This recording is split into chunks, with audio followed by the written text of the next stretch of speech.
All right, it is history time. Let's have some fun. But first, let me make sure all these things are up properly. There was another helmet I wanted to get up.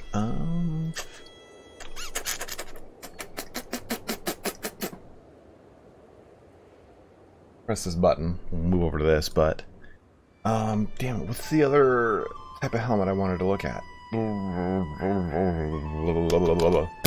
My brain.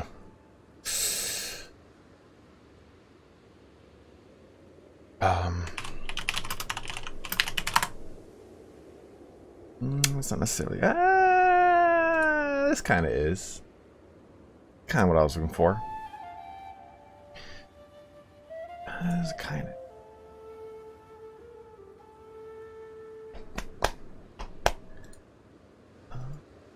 Yeah, I guess. We'll do that one. That one's a good. That's a good. No, that's a shit image. It's like 200 pixels big. Who puts an image like that on the internet? No one. Oh, this is actually pretty good. This is perfect. This is awesome. I think it's someone's thumbnail. It's even better. Okay.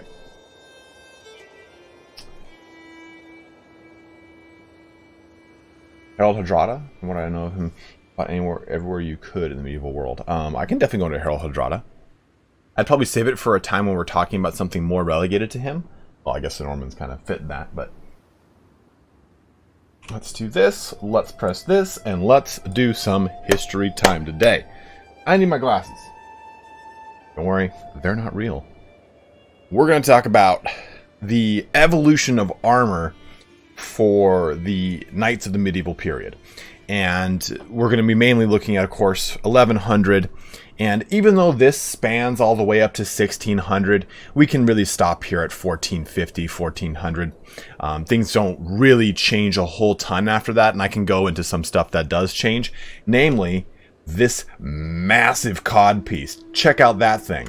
But a lot of things don't really change a whole ton from here to here. It's mainly how armor is really done. Cadleo, all my history done tank top style. So, let me probably focus this in. This probably makes it a little bit easier to kind of take a look at here.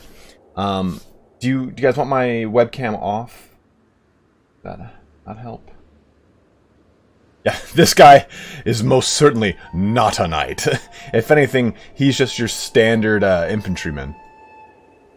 Yeah, it's just blocking the Norman head. It's fine.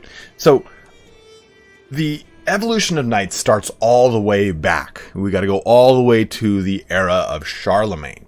And when we look at Charlemagne, we see the advent and the start of what we look at as the conventional knight nowadays. Now, knights at the time, they were awarded benefices, which eventually evolved to becoming fiefs. And when you think of a knight, you think of a noble warrior, right? Who's in charge of a small town and a castle, and he is the lord, and he is summoned to, his banner is summoned, and he brings his men at arms to his liege. That is the prototypical type of knight. But it's important to note that a knight, especially as we get further down this timeline, really just becomes more of a trained noble elite and less of the armed fighting force of a liege. Men-at-arms started to substitute more of the armored personnel and fighting forces of nations because they could just be raised in such large amounts.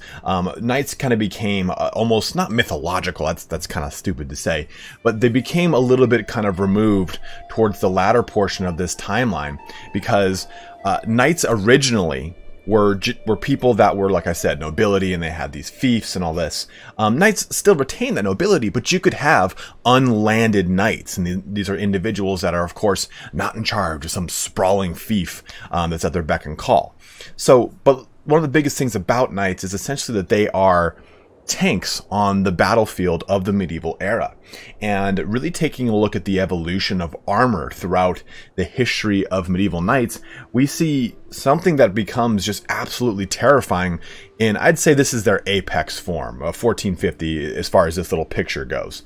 They had a better it's not like at 1525 knights stopped working, and we'll go into how that works. There's a common misnomer that the advent of the crossbow and of the firearm brought the knight down. And that's not true. Knight's armor was actually impervious to both of those, depending on how their armor was set up. And we'll go through that. So right here in 1100, we have what you would probably look at as a standard Norman knight. And this is, he's got his nice chainmail hauberk on. He has the Norman nose helm. Typically you have a flap of chainmail or mail that you would bring up over your face, and you would tie back here, and then the nose helm would come down. You'd just have eyes pretty much exposed. It was a pretty good form of protection. You have the beginning of kite shields being used, and you had cavalry combat. So it is very you know what? Let me just calm you down for a second here, Crisps. Let me just put you in timeout. You're getting a little too antsy pantsy over there. So, I know that he's just gonna fucking rail at me.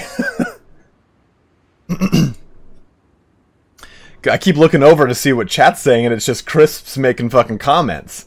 So you get the kite shield added in here. You get this cavalry, this mounted elite combat unit. Not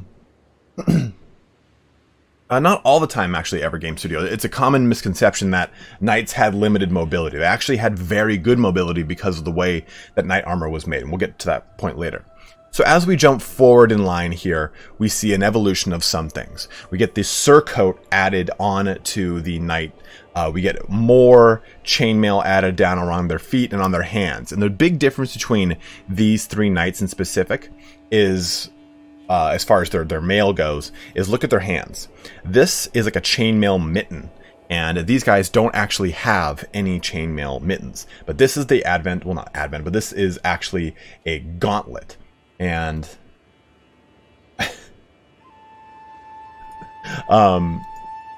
people kind of have when you think gauntlet, people think of an actual plate mail gauntlet, and that's not necessarily true. Take a look at this part of the glove here. You see this portion right here? That little kind of cuff that comes back? That's the gauntlet. So a leather glove that looks like that with that piece of fabric here is what creates the gauntlet. That's the actual name for it. So when you think gauntlet, don't just think metal. It could be any type of fabric as long as it has that kind of additional little cuff around it. And when you look at the 1250 Knight, we get an evolution of helmet, which is very important. So here's the evolution of one of my favorite helmets, as Crisps knows, since he's currently not able to speak, is the Great Helm. And this is the early Great Helm, where it pretty much just has a front-facing little piece of metal here. The sides are completely exposed. But it's essentially a growth upon the nasal helm. Then it comes to a full-style Great Helm that encompasses the entire head, has a flat top, and for the most part, you can see it buttresses out here and there. It kind of has like a slope out in those directions. Then we get a different kind of helmet, and you can't see the front of this, but we're going to jump back to the picture and I'll show you, where the top is curved. It's sometimes called a sugar loaf. When you take a look at it here, you can see it's got a sweep here, and as we jump into the 1350s, it has a full-on. It's not as angular. It has an actual curve to it, and all of these different surfaces actually allowed for sword blades, warhammers, all sorts of weapons to slide off helmets easier than an angular edge that would sometimes catch it and allow it to give, okay, well, I've got some purchase, I can now try and cleave into this nice buttery helmet. But as you progress into 1330, you start to get what is called the coat of plates, sometimes called brigandine. Now, this is important because it's a very early kind of evolution from what we get with a full-on plate mail. And what's really nice about the brigandine or coat of plates is that it's very cheap. It's affordable for not just knights to wear, and it's pretty protective. I mean, you have essentially a piece of cloth that goes around here. It's a piece of leather, and when all these rivets screw into plates that kind of overlap like this, And as you take blows to the chest or in the stomach, and you can take a pretty haughty blow, all you need to do is replace one of the plates. It's kind of a later scale up of lamellar. Is this from art? Is this art from book? It's from DeviantArt. It says here, DeviantArt Levelure is what it looks like. Levelure.deviantart.com. But Brigandine was used for archers, it was used for infantry soldiers, it wasn't just used for mounted knights. But it's a great way to add additional protection to mail. And what's important about 1330 is that we start to see plate mail added in to a mail hauberk or a coat of plates, a chest piece. You started to see plate being added into the mix here. That's why you see it with the gauntlets, you see it with the greaves here, all sorts of different variations. You start to see it on the shoulders and on the elbows, different variations of protection. And you also start to see too the evolution of weaponry here. So you see essentially what is a spear, a sword, and a shield. That's kind of like the typical loadout. And as we move into things, got you so good, Crisps. As we move into things, you start to get various pole arms added into the mix. You start to get warhammers added into the mix, which we'll see in the later evolution here. But knights, as we jump into the 1400s, you really started to see what we typically view as a mounted knight on horse. You get the full set of plate armor.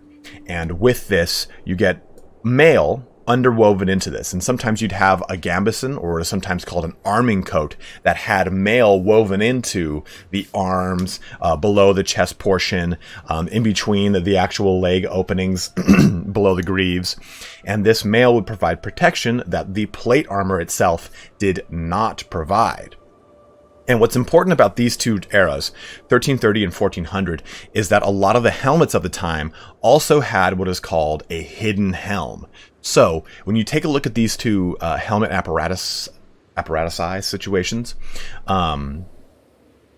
if you were to lift these guys' helmets off, sometimes you'd see a smaller little metal helmet on. That would allow them to kind of essentially, okay, if my helmet gets hit off, I still have a form of protection here.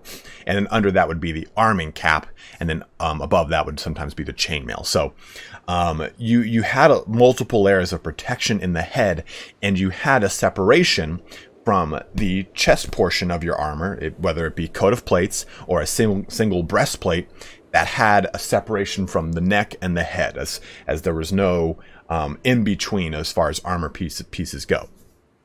And with the 1400s too, we still get pieces of coat of plates or brigandine being used. It's still a single breastplate, not as much of a full body suit of armor like we get with the 1450s. Now the 1450s is in my opinion probably, as far as this picture goes, the full, like the pinnacle of what it looks like to be a knight, right? Like this is it. This is the full articulating and reticulating armor that will move in unison with each other. This looks more like an Italian style of armor, like the Milanese style armor that is really popular. And with that, this was extremely well-tailored armor. This wasn't just simply, okay, I'm going to slap on my arming coat, which again, remember, has mail arms, and someone's gonna put a breastplate on me, and someone's gonna start quoting Lord of the Rings in my ear, like, where is the horn and the rider? Like, that doesn't really happen. These guys, for the most part, were extremely mobile, and on top of that, the armor, the way it was tailored and the way it was created, was that the armor was equally distributed weight-wise by putting emphasis on the shoulders and on the hips, so that you didn't have to focus on using your entire body to pretty much keep the armor balanced. It had points of your body that helped distribute that weight. I mean, in the 1450 suit of plate mail armor, you could do a somersault and stand back up a little bit slower than you normally would, but not by any means like catastrophically slow like you see in Dark Souls, where the guy like flops onto the ground, rolls around, and stand back up like, okay, man, you just died 5 times right there. Like, the armor had to be effective. and it had to be useful. It couldn't just be a one-trick pony. And you see up here different styles of helmet, like the Sallet that we see in these two situations, like the Sallet right here with a visor, without a visor. This is what's called the frog helm. And these two pictures, these 2 points of this, are trying to show that these are things that you would only see in jousting. The frog helm was meant for you to dip your head down so you could see your target. You'd be jousting forward, and you had a little hook here that would hold your lance when you were couched it, and you dip your head. As soon as you're about to hit your target, you just move your head up. You move your spine in line, you make contact, and you're not going to get splinters and shit like that flying into the visor. It's a little bit higher up. It's like this. It's a little bit easier to look like, or to protect you. And you also have a nice little shield that would go right here. And if you take a look at these 3 suits of armor, the Italian style of armor was asymmetrical in that it had more protection on the left side of the armor and allowed for more movement on the right side because it assumed you were right-handed. Of course, they were all tailored, like a nice, Italian suit. They were all tailored to the actual wearer. So it would allow you to have protection on your left side while you would swing around with your right side, and your left side would probably even have a shield in addition to that. So the 1450s suit of armor here, we also see stuff like a warhammer. This looks to be like a longsword right there, or probably more of a longsword right here. Longsword is a 1.5-hand sword. It's not typically used with a shield, but you can use it with a shield. The issue with that is that you see this portion of... Ooh, where'd it go? So there's a one-handed sword, a two-handed sword, and a 1.5-hand. A 1.5-hand is, again, like a longsword, where it does have this extra portion of the pommel that allows you to get a second hand in. It's usually a double-bladed sword as well, so there's a blade on both the true and the false edge. This is important, because with a 1.5-hand and a double-edged sword, you can make... Why can't I skip this cutscene? You can make attacks from both angles, depending on how you want to use the blade. Whereas you look at a katana is a single-edged blade. It only has an edge on the true edge, the edge that faces away from you. False edge faces towards you. So, and you also, here's a nice big old claymore, unnecessarily large claymore. Yes, the bastard sword was a 1.5-hand as well. But again, 1450s is probably that pinnacle of what you get with a knight.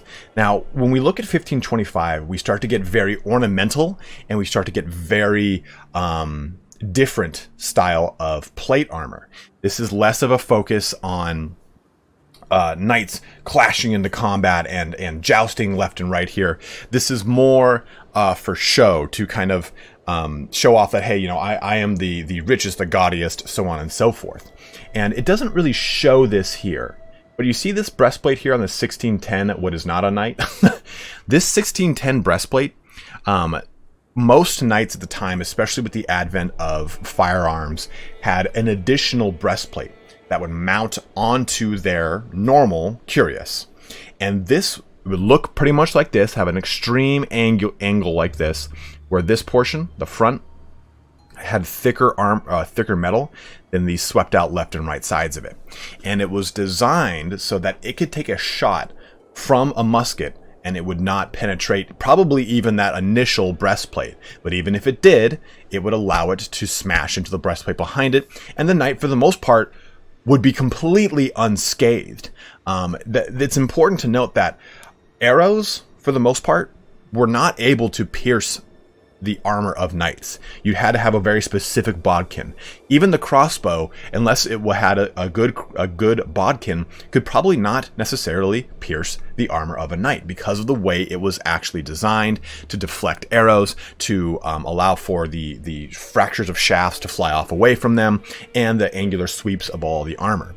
In fact, the surcoat here, which we see, which the surcoat continues throughout the entirety of knightdom, actually had a pad on it, so even if it would get shot, it would add an additional layer of protection to the knight. So the knights were really these tanks on the battlefield that we really kind of don't give the proper credit to, especially when it comes to movies, because movies really have a really bad way of saying like, oh yeah, the knight's arm was cut off. Like, by what, dude?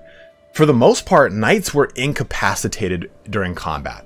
No, it was actually considered, you didn't want to shoot a horse out from a knight, because that horse could kill your own men.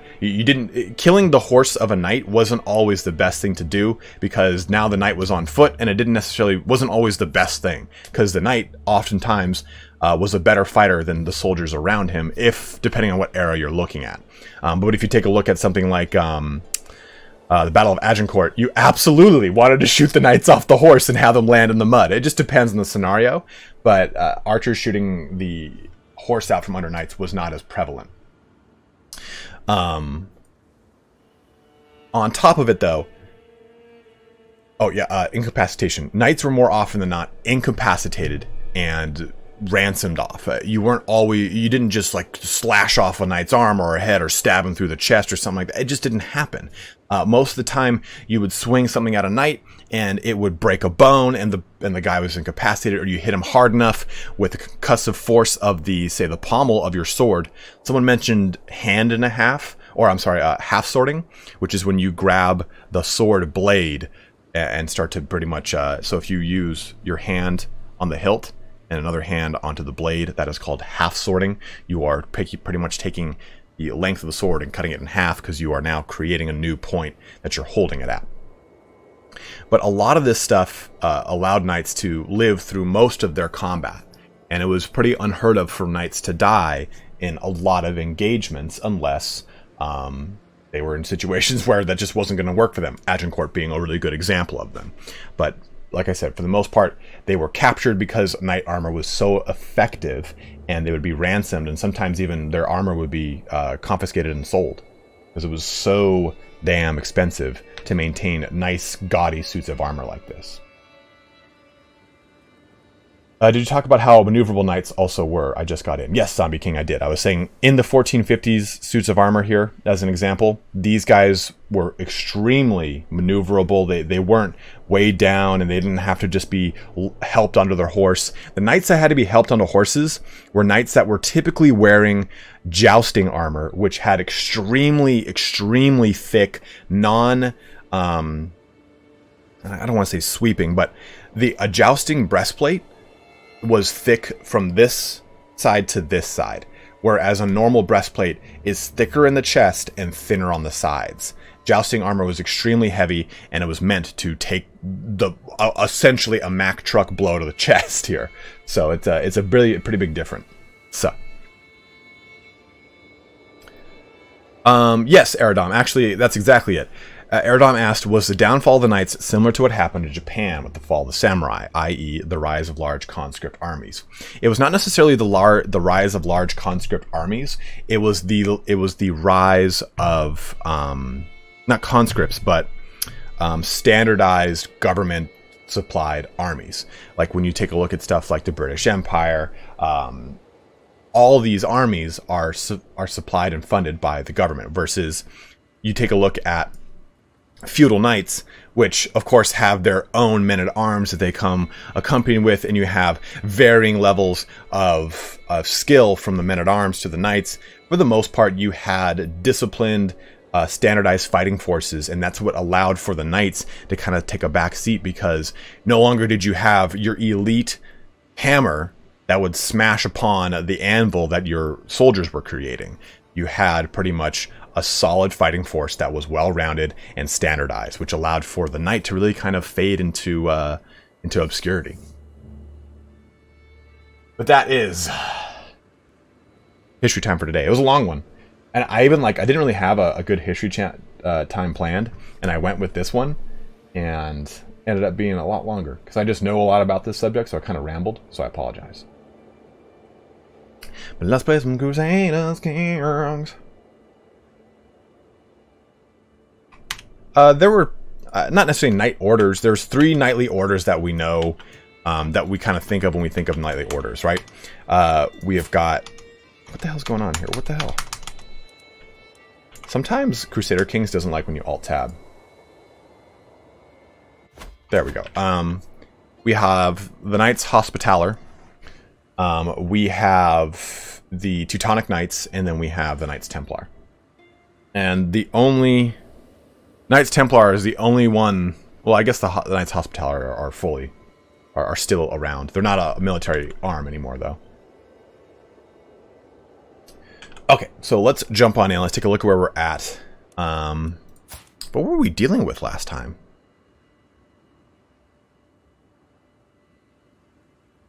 Ethan, you want to try and avoid it as much as you can. Make them happier.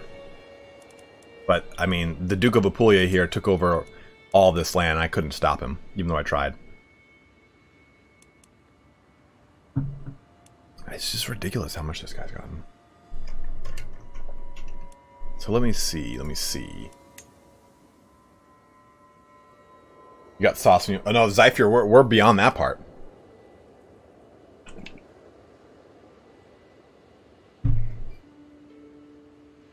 Japan is not in the game yet. So here's something I learned. I can imprison these people. And if I imprison them, I get their money. So take a look here at Countess Adelise of Messina. She has 143 gold to her name. If I were to imprison her and then banish her, I get all of her money, which is pretty crazy.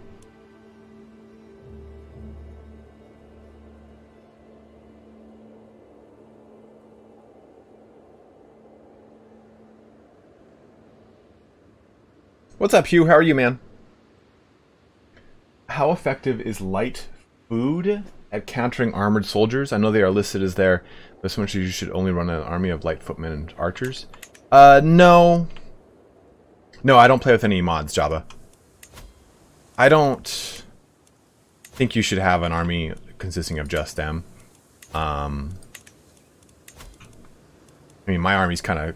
I got 2 units of light footmen, 2 units of bowmen, 2 units of pikemen. I'll be honest with you, I'm not like...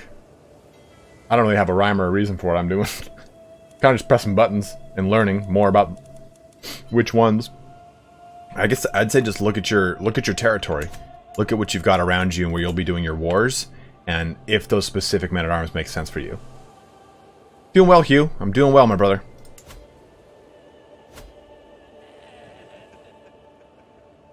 Dude, Venice is kind of getting a little big. Venice is getting a little large over there.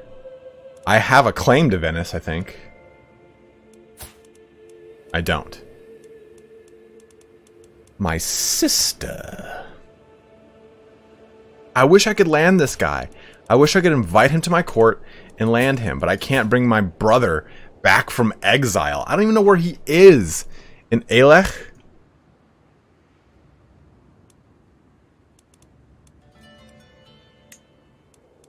That's all the way over there.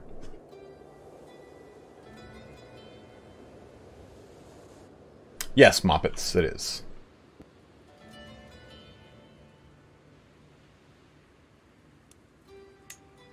Tuscany is at war against the Duke Welf of Lombardy.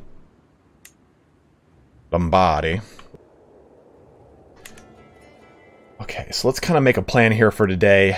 11 o'clock. God damn, man. We went kind of long. I'm sorry, guys. Increase the size of your men at arms companies. Yeah, Martin, yes.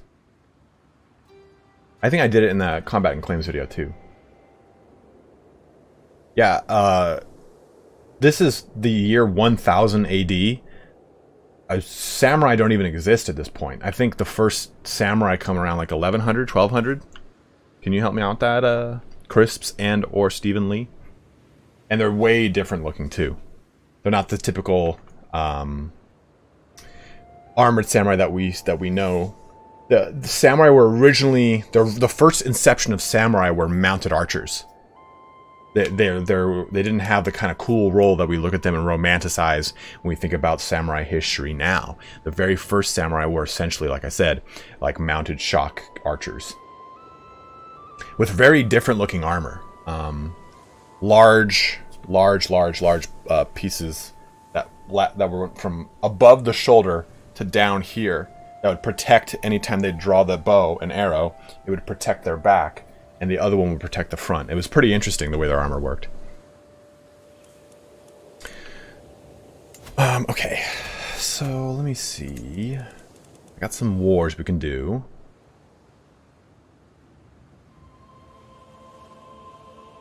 With lovely guns. Yeah, if you guys want to know more about Japanese, like early feudal Japanese history, look up a YouTube channel called The Shogunate. He's got a lot of cool stuff. He tries to draw pictures, and he's always like, this picture's terrible. I'm like, it's better than I can draw, bro. We can conquer the Byzantine Empire. Yes, we can. So let's take a look at what we should do here. What wars do we have? So we can go down here to Strix. We can go... I mean, part of me wants to do a war with the papacy and see how it would go. But I don't think that that is a good claim. Like, it's going to cost me a ton of piety. It doesn't seem like a good call.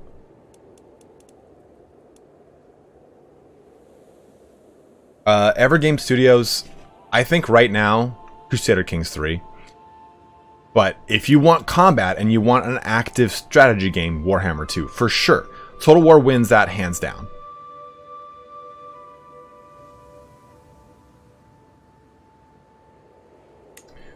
Okay, whew, this is a... Oh man, this guy's army, holy crap. This guy's getting a little thick. Look at that. Superior fighting force.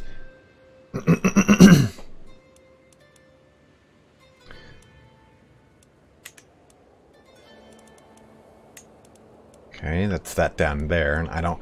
See, I don't really... I have no desire to go further into North Africa. And I don't want to go to war with the papacy. I just want Benevento. So is there a way to get this claim?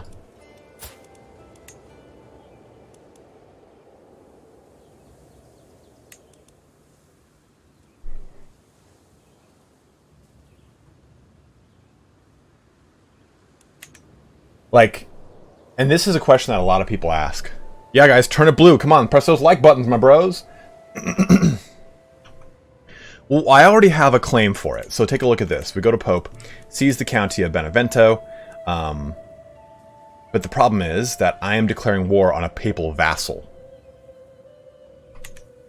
Who's next in line for that title? Good question. It seems to be his sons. I'm nowhere near in line for that. County of Foggia. County of Benevento. Yeah, it seems to be all his sons.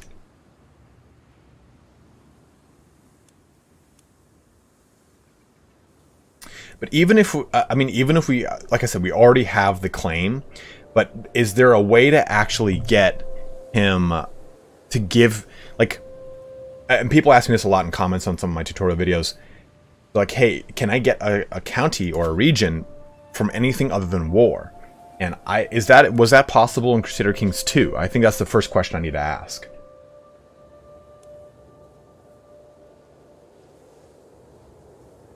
That is such a corny 80. That whole sentence it sounds so intelligent.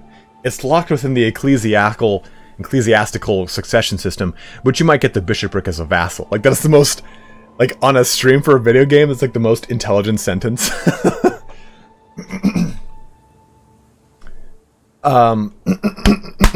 Excuse me.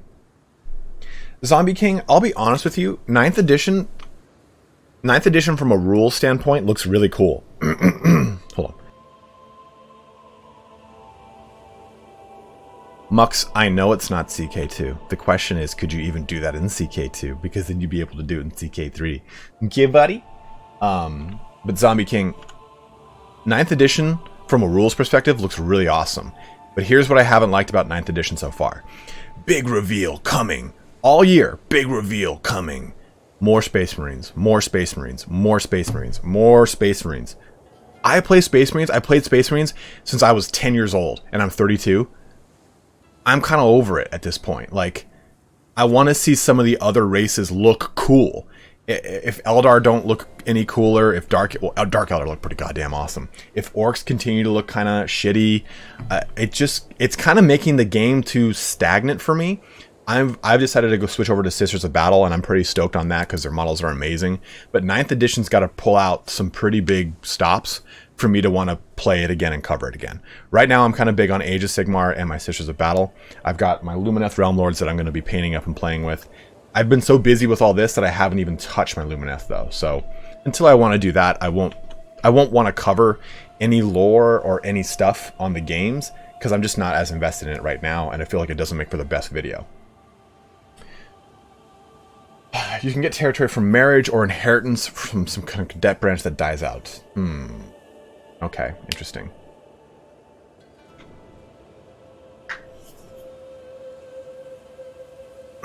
Yeah, but that's for 30k in Forge World, Richard. I want that to be in 40k. The Lion's alive. Put him in 40k. Okay, we're gonna just unpause and let things kind of progress for a little bit. I should have done that years ago. We can go on another pilgrimage, but I think we'll hold off on that maybe. Getting more piety wouldn't be a terrible thing. We're increasing our development over here. Faction that targeted you has disbanded. Okay. Most of our factions are disbanded. Our vassals are in good shape with us. Uh-oh. Uh-oh. The tyranny of Duchess Judith. Interesting. So they're both banding it together against her. That's going to be an interesting little war.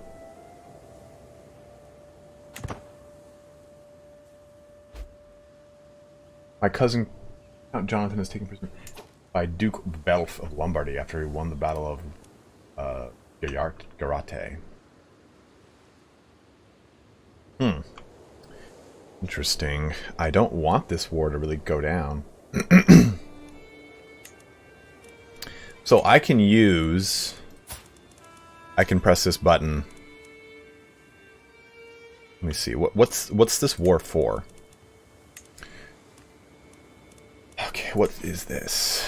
This is deposed. Is she even I mean, I think I'm starting to try and like make her not really a good ruler.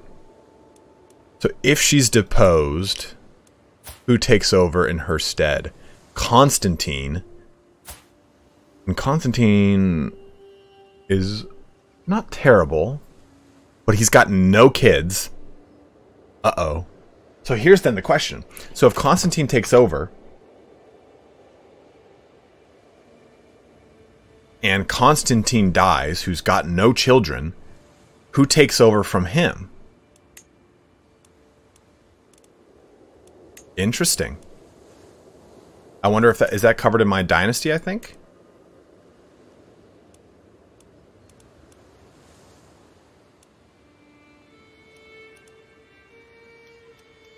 Duchess Judith.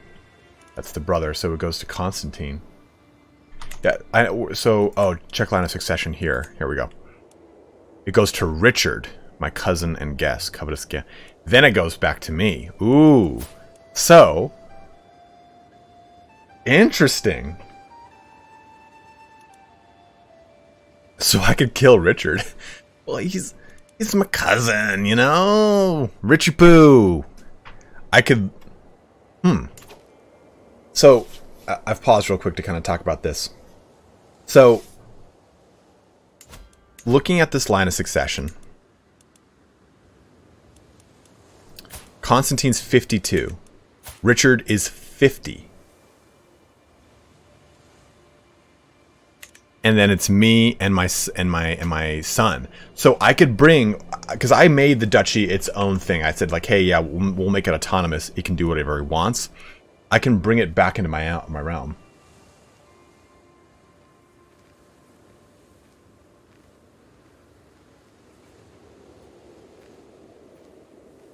Dude, Richard's it's an evil name, Richard. Richard does have a wife. Allison is the wife. but she's 47. Absolutely, Joe. I'm glad I could help you out, man.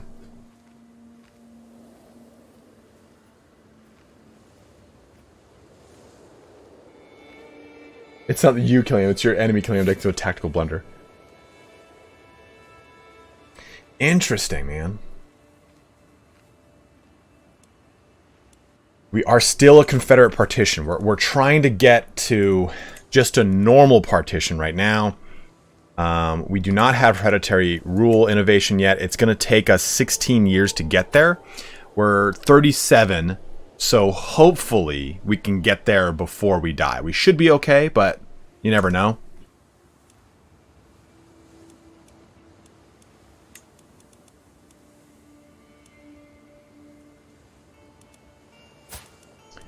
So we'll go to the line of succession for this. Goes to this guy. He has a daughter, Alinora. Spindly! The daughter may have to go. Jesus Christ, guys. So I guess I kind of let this just do its thing. Is that what we're doing here? Jordan's doing it. I gotta make sure we're... Is everyone else positive? Yeah, everyone else is good. I can't change this law, though. So we're getting better there.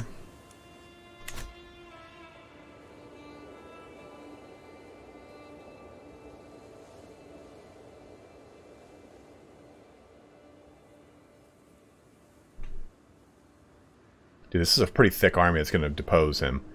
She can't stop that.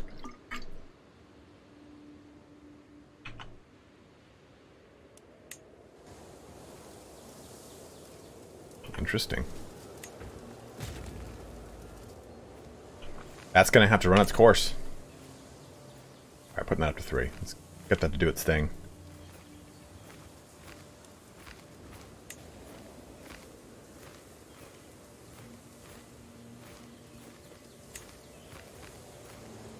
All but one title to your vassals, so you don't have to worry about Confed partition. Made that mistake already. Interesting.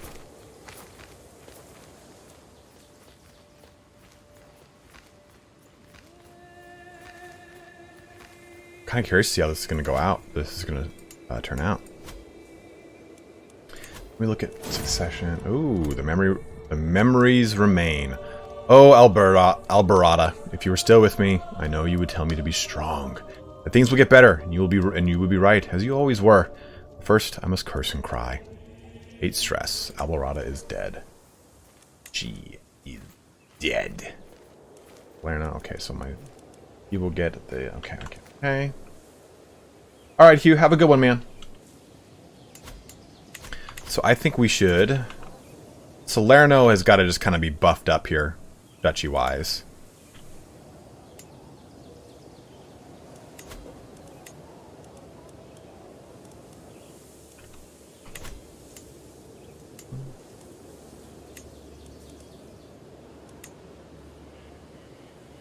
This is going to give us more taxes and development growth.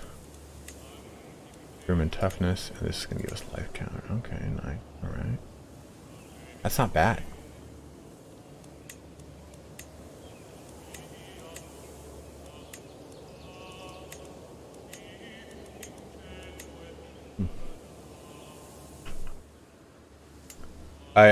Me either. She just kind of swept in out of nowhere. Can't upgrade right now. We're constructing. Punch some. But I kind of like this development growth increase. Because our growth right here is pretty good. 19. 19. Joe, we don't really have a plan right now, and it's kind of upsetting me. Are you set to train commanders? Good. You're set to internal affairs? Good. Development, you're set to... Where are you claiming? What are you fabricating a claim on? Find out together. It will be signed... Where is it? Oh, Cantium Firenze, that's right. That's right, that's the one we're fabricating. Okay, and that will be done in 20 months. Good. good. Because that's right. That's what. Because Tuscany is beat to shit. We were going to try and do some wars with Tuscany.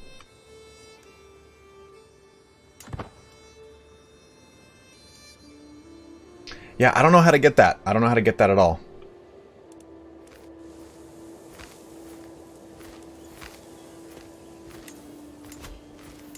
Could you guys stop fighting, please? Oh, this is interesting. Interesting. Our knight killed Mayor Nigel. Damn. That's not good.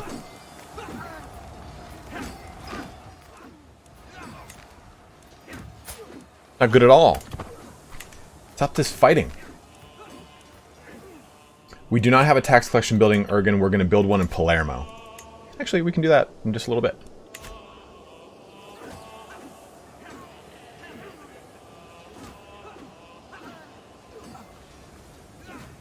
Yeah, our goal is to make an empire here. So we can't make the Byzantine Empire, obviously, but I want to make Italia. But we need, I want to get Romagna and I want to get Italy here.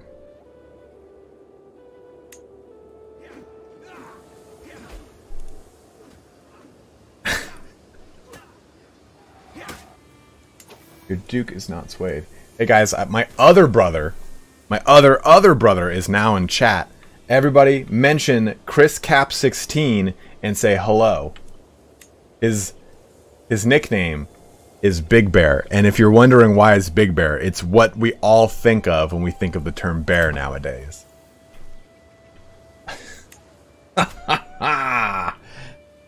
Fuck you, Chris.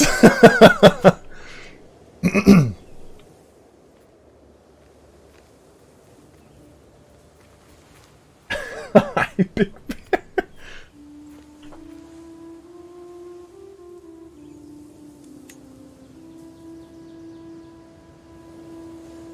Oh, you didn't tell me? You could have at least messaged me that Lucas is watching. That way I would not have used a word that cusses. Benny, will you ask a question like that, man? Bandit, okay.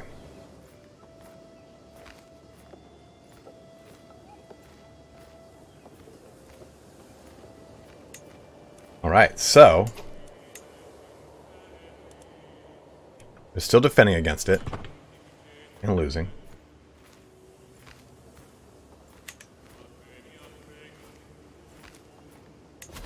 Jordan says positive. Your mother, Shlagaita, has died.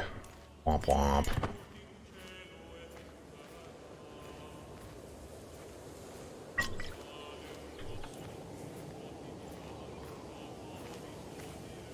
How's this claim going?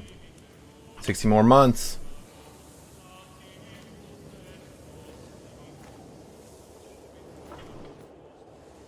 You know, Bobby, be that as it may, if you feel that that's the way, at least, Knightly, okay, your Martial, excellent. Martial skill 2 is nice. That's at least something easier to fix than something that was mechanically wrong with the game. So, if you do feel that way, at least it's something that that can be kind of, you know, rectified and made better.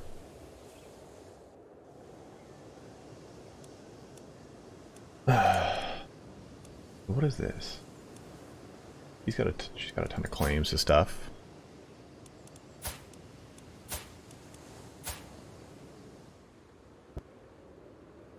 It's true. It's true. So I made the comparison. My other brother, Fred, was in the chat yesterday, and I made the comparison that the reason I know and appreciate so much about history is because of Fred. And the reason I have somewhat decent comedic timing, and the reason I know so much about technology and software and how to build computers is because of Chris. Do we invite this other guy, part of my legacy, part of my dynasty, into my family? I'm sorry, into my court? Hey, Demented Frog, thanks, dude. It didn't show in here, though. But thank you very much for becoming a member, my guy. Yeah, so, Joe, I've got two brothers that are just really close friends of mine, then I've got 2 actual older brothers. Chris and Fred are my older brothers. Benton and Evan are not my real brothers. But, like, they have... Like, everything about our lives is far too coincidentally close. So is this... So is it typically advised to bring people of your house into your family? Or into your court? Like, do I want to keep them with me? Yeah, I mean... I do, Chris. Yeah, 100%. Because if I had Benton's blood, I'd be way better looking. Way better looking. Instead of, I gotta share blood with you and Fred, you guys are ugly. I look the best out of all 3 of you. All 3 of us. You look like a Muppet, and Fred looks like he's emaciated. No, get them out and getting your renown. Well, bring them in and marry them off, I suppose. Oh, okay. So that's a good point. Okay, so...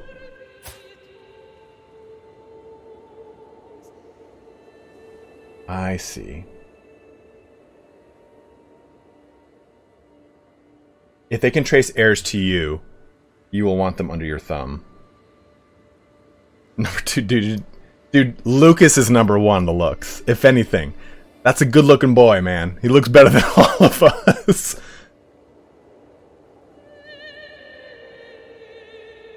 So he has a child, and he is married. So I really want him to just kind of do his own thing, right? Because that way he can kind of go out and, I got the flip-flops. Dude, I got the flip-flops with the bottle opener on them. He can go out and do his own thing and spread the legacy, right? Like, he can essentially grow into another family or another court, and that will then grow my dynasty. I don't think Benton has ever been on chat. Evan has, though. Dude, you got nothing. You got nothing, Chris. You're wet behind the ears. Or dry behind the ears, or sandy behind the ears, whatever Grandpa said. Alright, Powerful vassal demands council position. Why do you... Who are you, guy?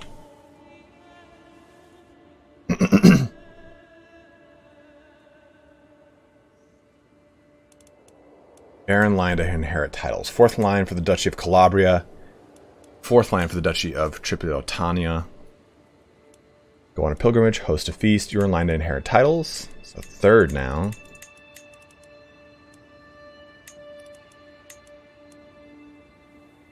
Oh, heir is in line and you are in line. Okay.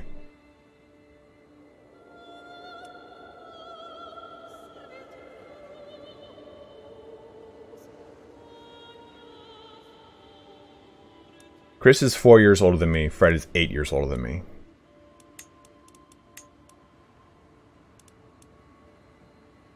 Heirs that don't stand to inherit will become adventurers. Well, I could bring him in. Since he's my cousin and he's an heir here, I could bring him into the court and I could marry her off in a matrilineal marriage. But I think since she's not my direct immediate family, I can only offer her courtiers and my children, correct?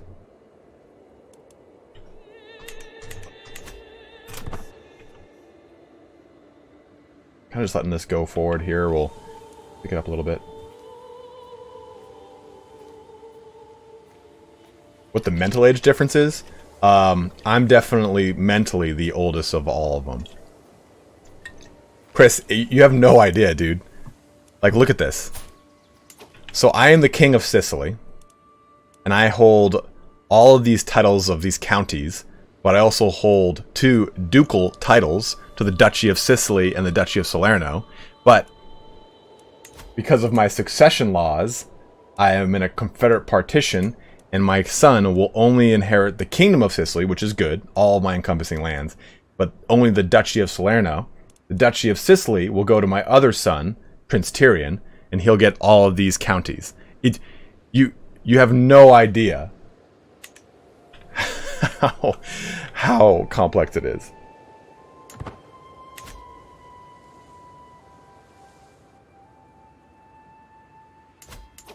That's a pretty good one. Harsh Swaika said, anyone who has claims to your major title could be used by your vassals to create a claim or faction against you, or by another ruler to press their claims. I'm not going to pronounce it Dookie, Chris. So, okay, so Prince Pandolf, Prince Tyrion, my brother, and then Robert, my nephew. Where is this guy? Okay.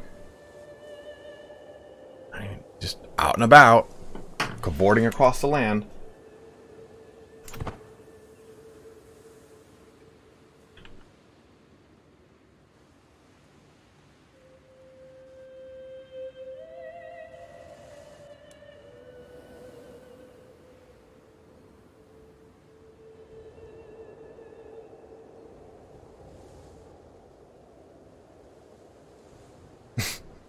What? Why do you have such a problem with Monaco?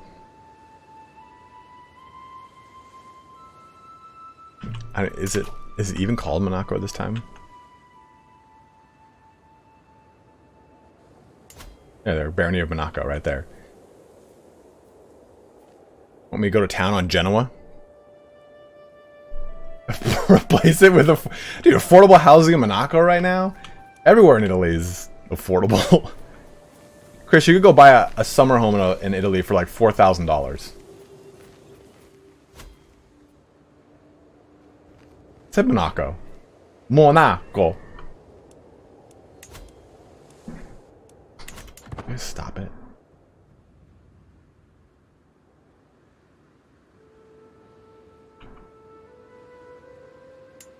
What is it owned by? Oh, it's owned by the Holy Roman Empire.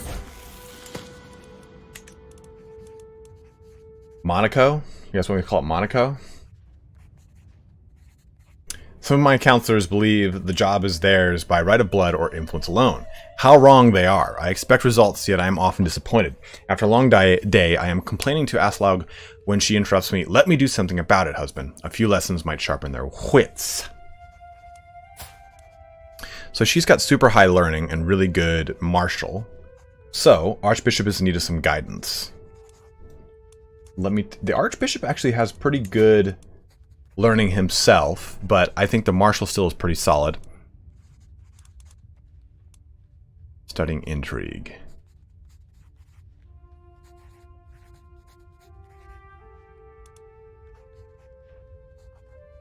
Oh, I can lay with my lady. So at 50 though, she is no longer fertile, right? God, it's Monaco, guys. I just like to make my brother mad.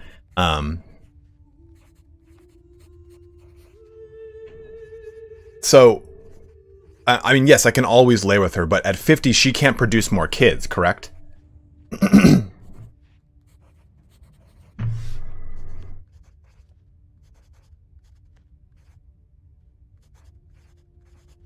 Sickly. Because I'm probably going to do... Miracles happen. 46 is the cutoff, if I recall correctly. Okay. So, I'm going to do then Archbishop... I'm going to do the Archbishop. Oh, that sounds bad. We're going to spend time with the Archbishop because it increases my learning by 3. And what it does here is allows me to get more learning so I can get further into my succession laws. I don't feel like you treat your wife like... I do treat my wife like a person. So I'm not just gonna just lay with her. She wants to do something about it. She wants to help me. She wants to be nurturing, William Watton. You know? I gotta let her go be independent.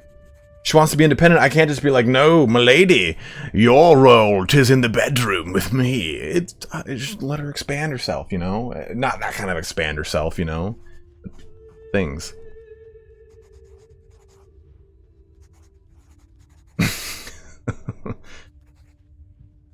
Okay, so we'll send her off to help out the Archbishop.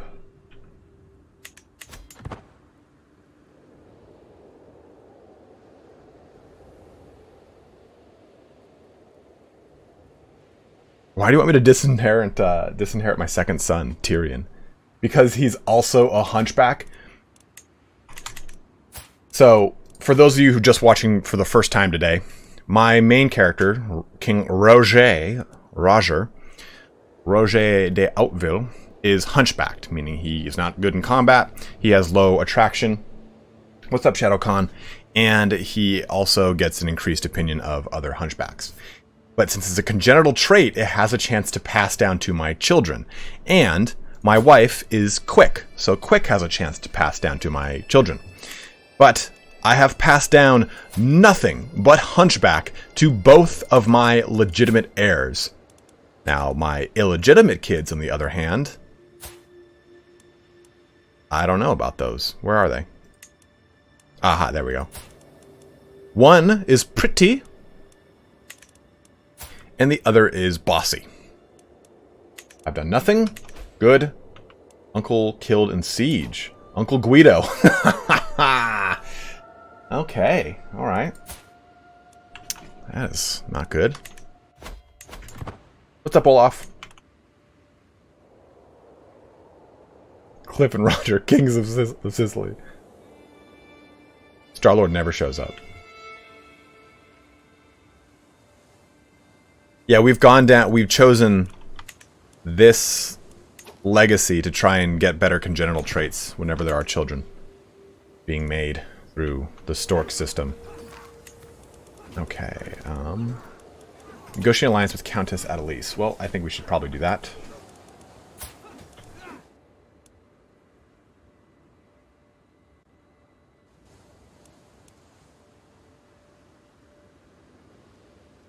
Man, they're really going to town here. They're about to win that.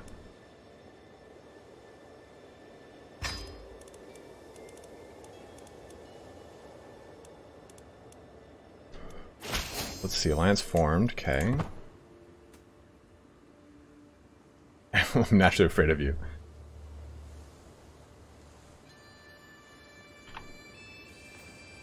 So this war is just about over.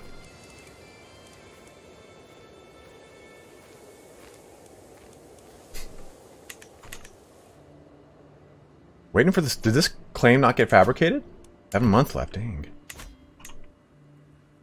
Getting on that slowly but surely. I've been pausing a lot. Martin, I'm waiting for it to activate. It should be activated by now.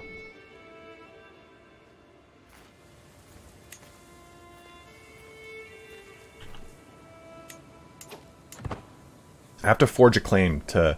Chris, I can't just attack anything. You have to forge claims to it. Otherwise, you just can't do anything with it. What? Oh. Oh. Well then. Georgia has come to me, and I immediately knew why. She is with child, and there is a little doubt in her heart, as in mine, as to who the father is. However, with my marriage to Aslug, there is nothing I can do except hope that my involvement stays secret. Never thought it would come to this.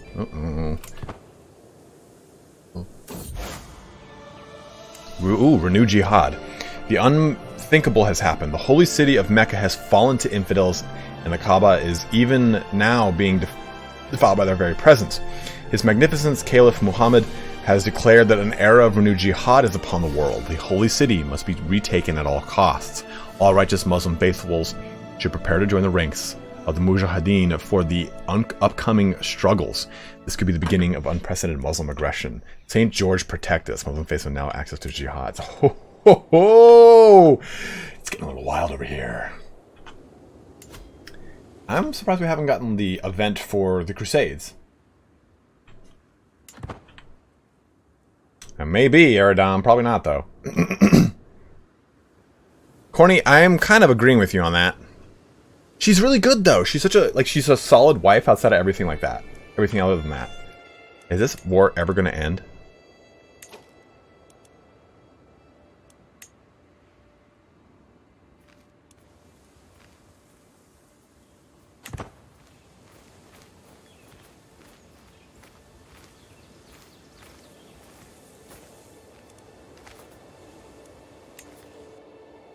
Alright, Duke Constantine of Calabria, who was, seems to have been pretty badly maimed in that last conflict, is now the heir. But Judith is the primary heir, and it looks like she is definitely going to take over once he dies.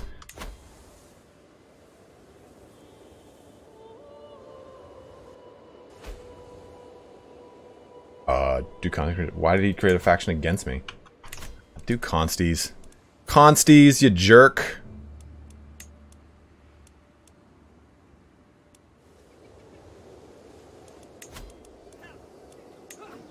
Ooh, what's this? The Bishopric of Roma, huh? I seem to be doing a lot. Seem to be doing just fine there.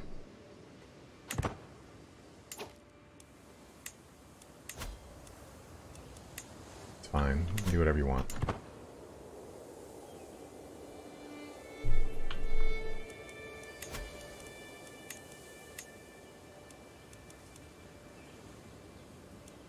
This. Get it. Make that claim. I'm saving the money for the claim. Okay, good. Alright, to the serene Roger. I have prowled through documents both ancient and of less certain provenance. I finally have enough material to make the case that you are the rightful lord of the county of Firenze. All that is missing is one little bribe. See it done. Do I have a... Messina. Okay, and that is going to end here in a couple months. So it's pretty... This is pretty well timed.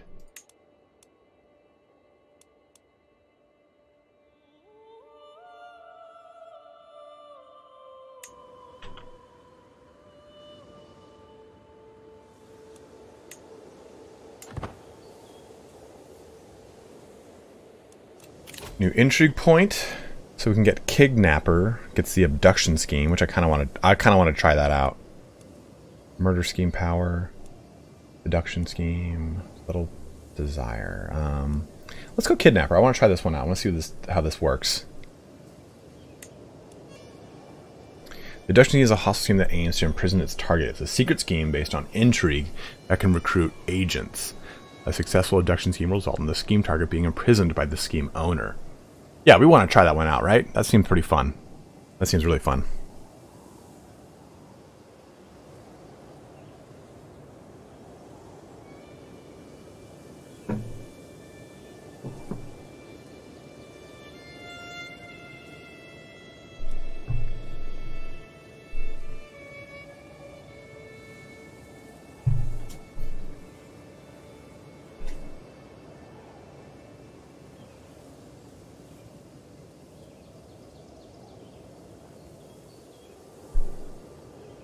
Ooh, kidnap the Pope? I can do that? Done. Let's try that. I'm just doing it. Pressing the buttons. Let's switch to... I mean, fertility is nice.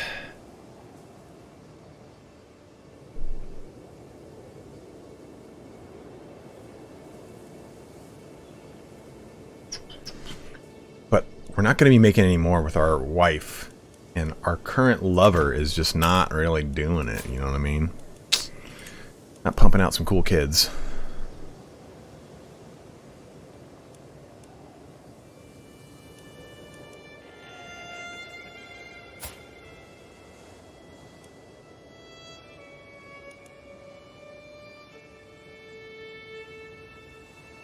Yep, I stream standing up.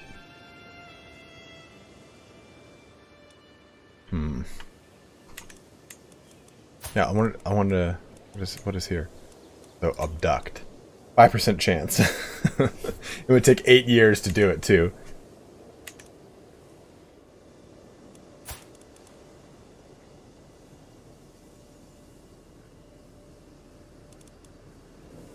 But I think just having 2 kids is not a terrible thing. I just wish I had more daughters.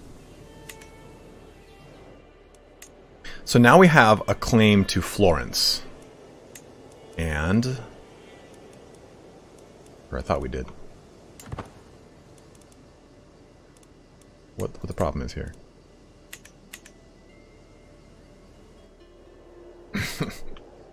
I mean, I'm thinking about getting a new chair, and I want to get a secret lab chair. Does anyone have a secret lab chair that I can ask a question to?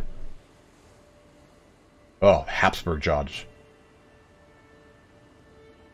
The Duchy of Apulia. Well, I don't want to, because he's actually, as much as I didn't like him before, he's become to become far better. But we could try and fabricate a hook against the Emperor Leopold here, and we could then use that to force an alliance with him. Okay, so Dath of Flord. Did you get the soft weave fabric or did you get the leather?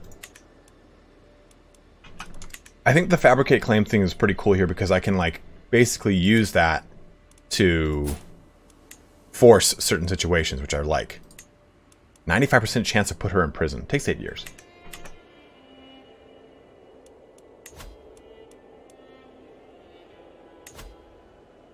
Okay.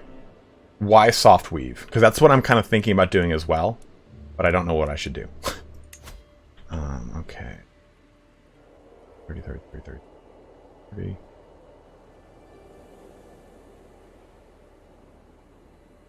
I don't know who I would be able to capture in Benevento, though. Because...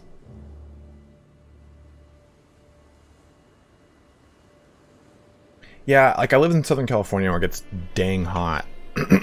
So I don't really want to get kind of crazy with that. Alright, Evergame, have a good one, man. Like I've got like a half leather, half fabric. And I kind of don't like it that much.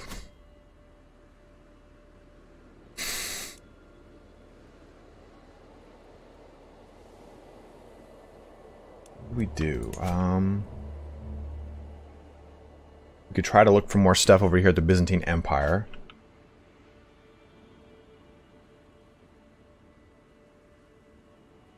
Yeah, I don't think... the papacy I won't be able to do much with. What I'm thinking here, I'll try and take out chunks of Florence. That's probably the best thing to do.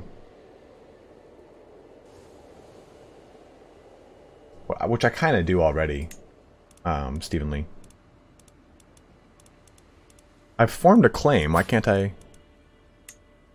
so why can't I... I have an unpressed claim, so... why can't I declare war? Oh, I can't declare war until December. Oh, Christ.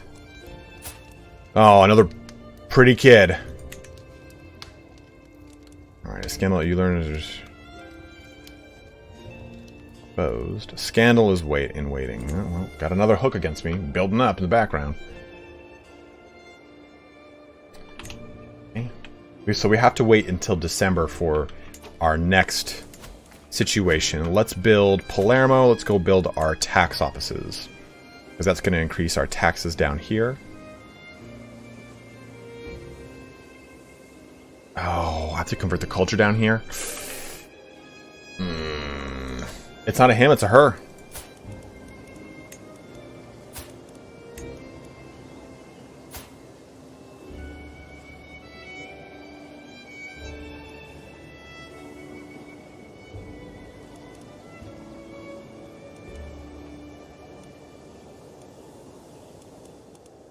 This guy's wandering around. Paolo.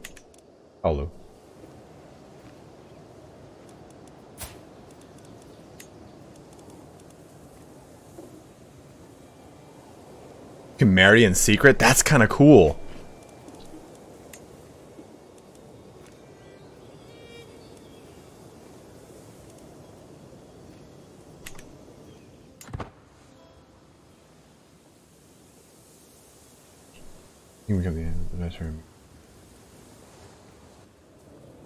Alliance with who? Uh-oh. Shady discussion. I am passing through the castle gardens for a morning walk when a soft breeze carries the voices of Alexander and Marinau to my ear. Marianu? The two courtiers are talking to each other in a secluded spot nearby, frequently glancing around to make sure nobody is listening. While it is hard for me to make out most of their words from a distance, it is clear that their discussion relates to Duke Jordan. I'm kind of at an impasse on what to do, to be totally honest, guys. I'm like, I think I have to just wait for December to do my war on Venice, but I'm not really positive on how to go about things. I must warn Jordan. But who is this guy? He's a knight. He's a knight. And this is a duke. A steward and my vassal. Okay.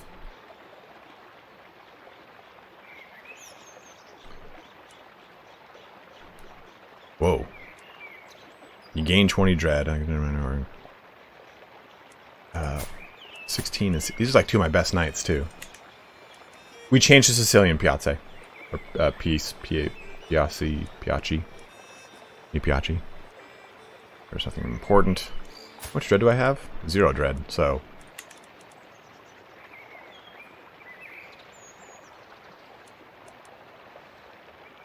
Gains 20... So these guys lose 25 opinion of me.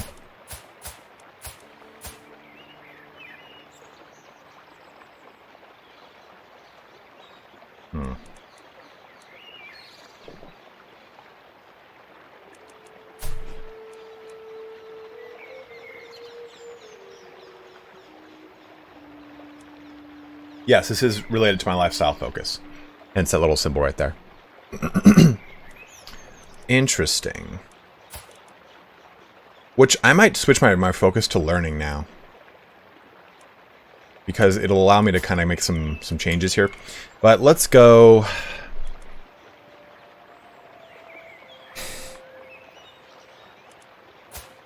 I think warning Duke Jordan's probably the best. This guy's got a pretty high opinion of me. This guy doesn't.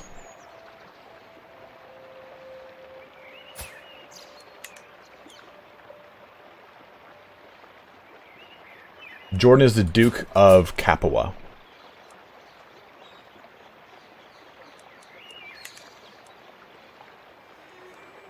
This one right here.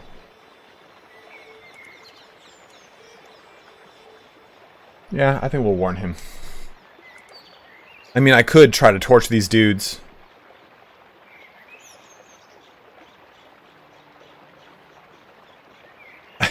Because he's wary, Nick. He's like, oh, someone better not find me out of my cage.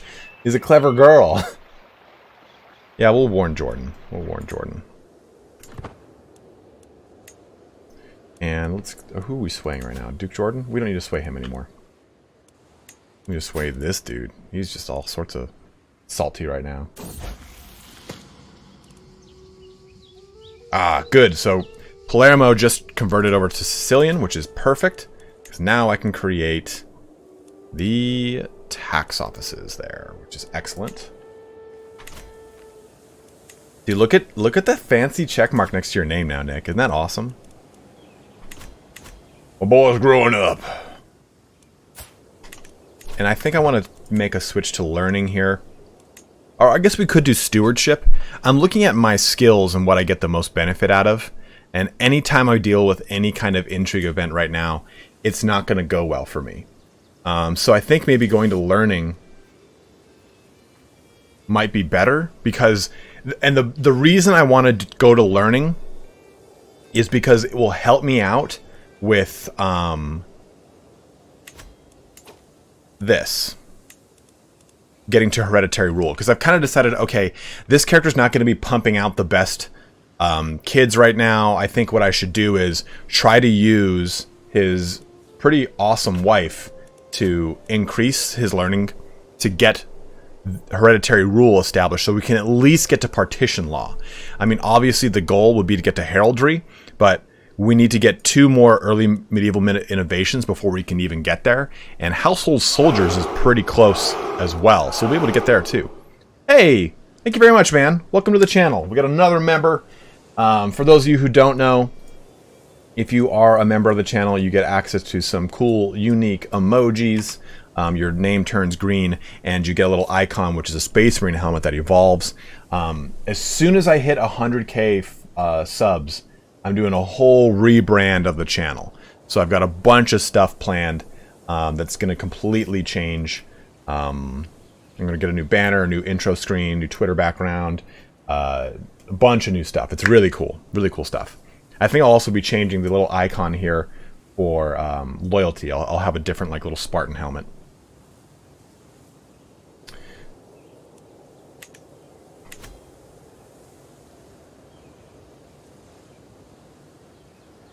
Just make sure your heirs have trash duchies. I mean, honestly, Aradam, my primary heir is not looking very good. So Prince Pandolf is going to be getting the Kingdom of Sicily, which is great, but he'll get the Duchy of Salerno and the County of Salerno, which is good because it's got the best development, but his personal domains will be very minimal. Versus Prince Tyrion will get all of Sicily and all of the adjoining counties down here. Well, not this one. Private armies does... Private armies? I thought we were talking about household soldiers. That's what you're talking about? I'm just looking at the innovation to get over to the next High Medieval era. But Evan's here. Get to 100k. Evan made a bunch of really awesome stuff. And I'm excited to roll it out. That's not too awesome. Jonathan, whoa, who's died? Jonathan Drengo. Uh-oh.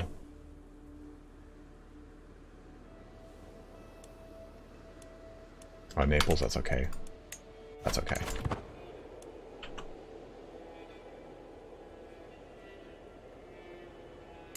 Okay, so Aradam said create a duchy somewhere you don't care about and destroy the Sicily duchy. You'll keep those territories. I don't know another duchy. I could create...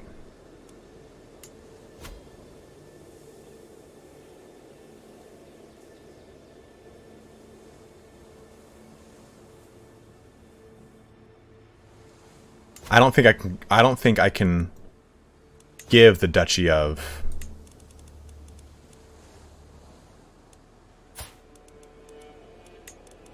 Yeah, I can't give the duchy to him.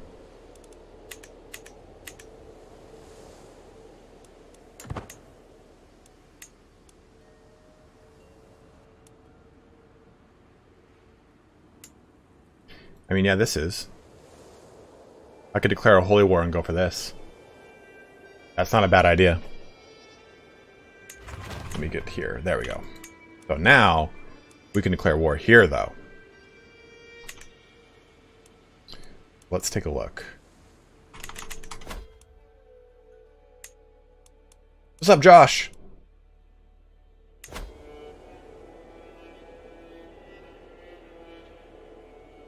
Correct, Aradam. But I don't really... Let me see. What duchies here? That's the Duchy of Sardinia, the whole thing. Kingdom of Sardinia, Empire of Italia. I would not have enough to do that. Corsica, though, could be done. That's Tuscany and Holy Roman Empire, unfortunately.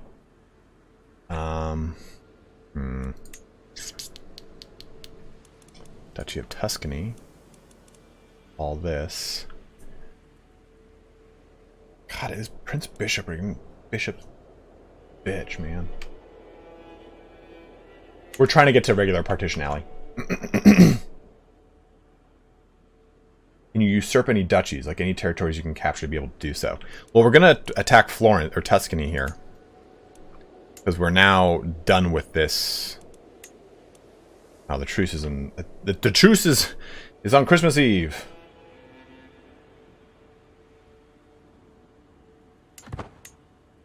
There we go. Now we save. So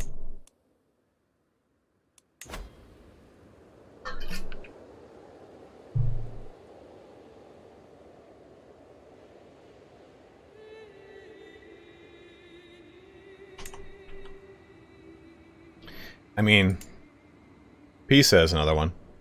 Pisa. Holy Roman Empire. The Holy Roman Empire is so scattered around here. That's, I mean, the Holy Roman Empire we're going to have to eventually attack, you know? If you think about it. The Holy Roman Empire is dealing with so much conflict in there, though.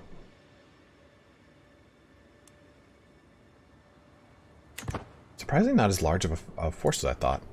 I think we're a little bit bigger. Okay, so let's jump over here to Increase Opinions of who?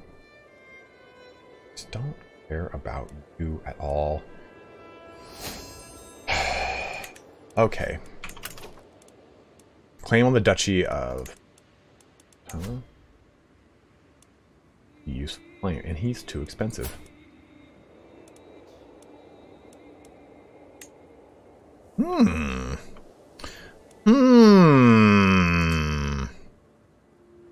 Interesting.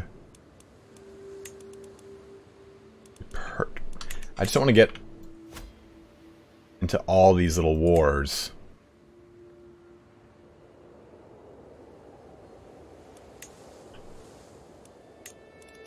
So if I declare war, let's take Piedmont for example here. If I declare war on that location, this right here, I'm not declaring war on the liege, correct? Or in this location, the liege does join me. It's that he can declare wars out without getting the liege's help, but he gets the liege's protection if I declare wars in, right? That's the case. Duke Abelard, ugh.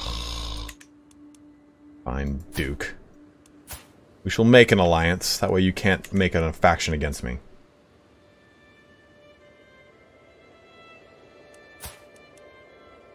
My cousin. Okay, well. Okay, so... third and fourth in line here. Okay, thank you, Evolution. Ask him, get some money, get 221. What's his opinion of me right now? I mean, he'll accept. Not a bad idea.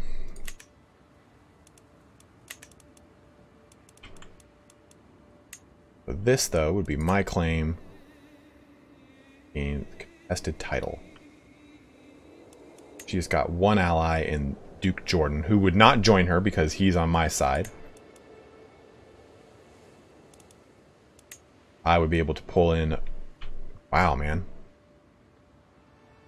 It used to be so much bigger. Well, I think that's a good start here, though, right? We should declare this war and get a little combat going. Because her military strength is pitiful. 1643.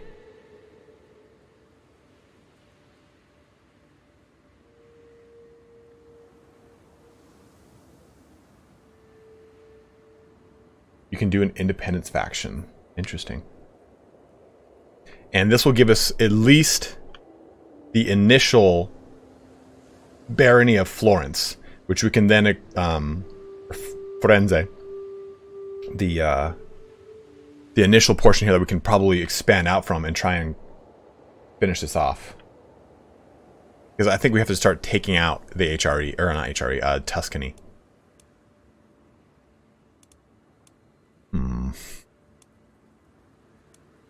Let's do it. I think so. This should be a pretty good war, too. Oh, dude, she's dreadful. Dreadful indeed.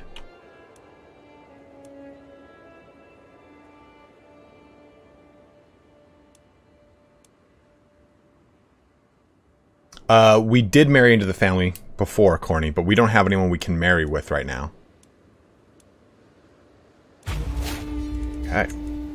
War has been declared. So let me... military. Rally points.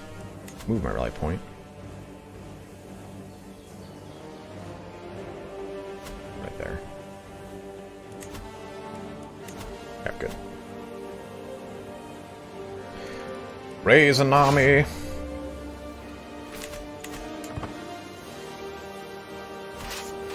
Let's bring some guys into this.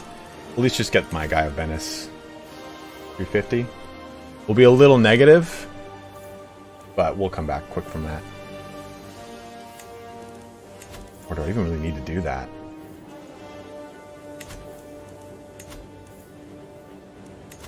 This would make it for a crushing victory. They don't have the biggest army here, so I'm not necessarily worried about it.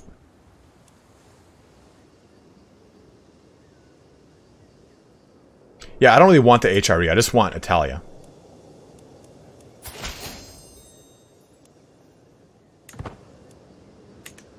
You know what, I think we're probably better off to do this. Doge.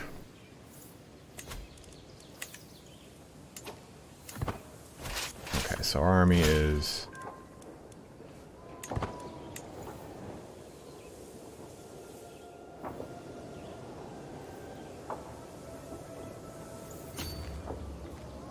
good to go. We'll start moving in.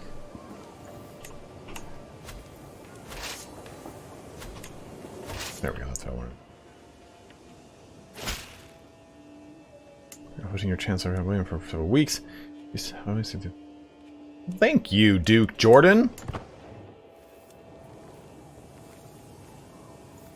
You are all men who served my father.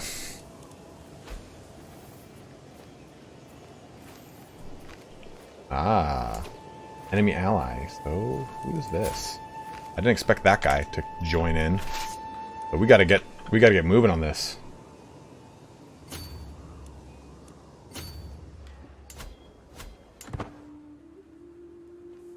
He's up in look how big Hungary's become. Good lord.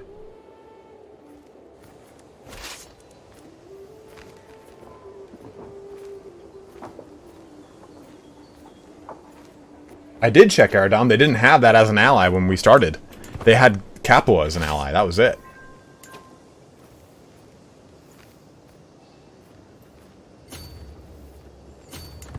We'll go to Siena here. Wait for our guys to join up with us, our allies. That's not good.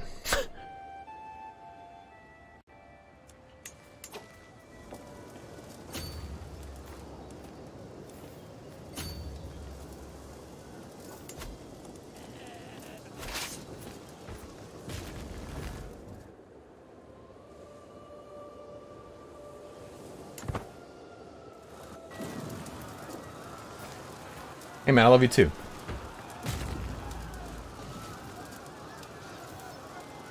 Actually, Evolution, I'm making a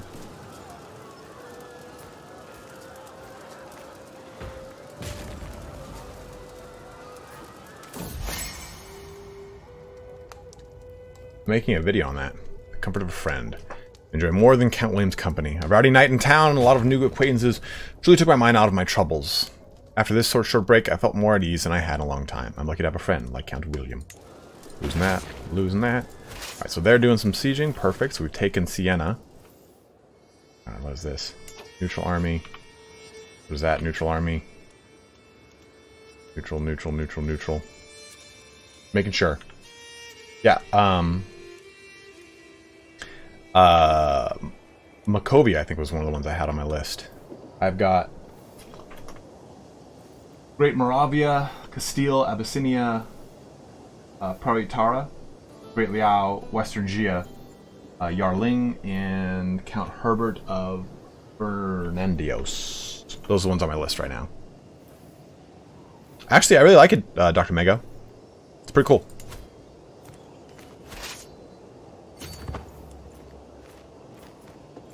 Okay, so he's pushing out of there. That's not bad.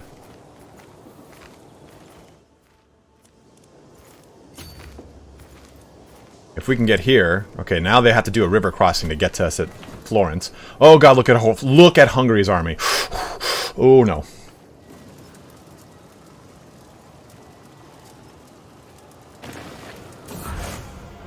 Oh, what is this? What is this?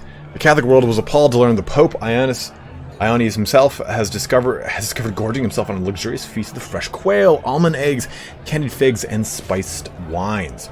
The excessive indulgence of the feast has cast a dark shadow on his legitimacy. While scandals among the clergy are nothing new, many are aghast that the head of our faith would succumb to such temptations. Condemn him for his transgressions?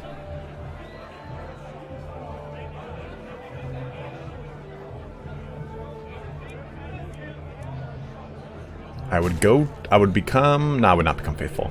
Defend his character publicly, even at risk to yourself. 30 opinion. He would gain opinion of me.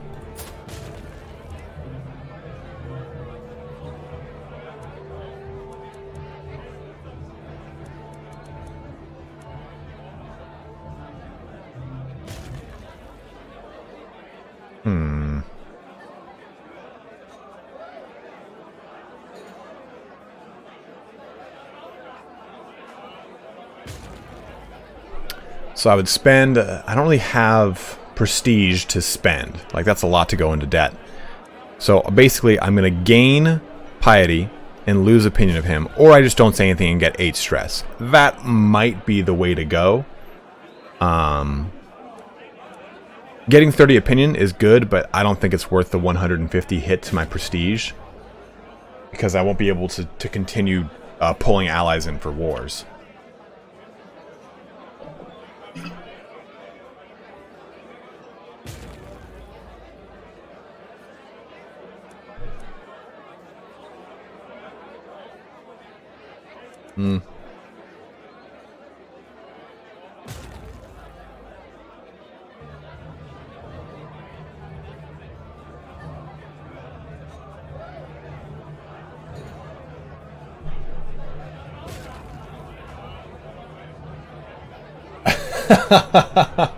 Dr. Migo, I'm glad you're enjoying, dude.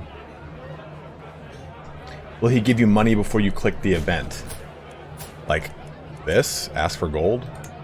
No, he will not accept because I'm at war with another Catholic faith.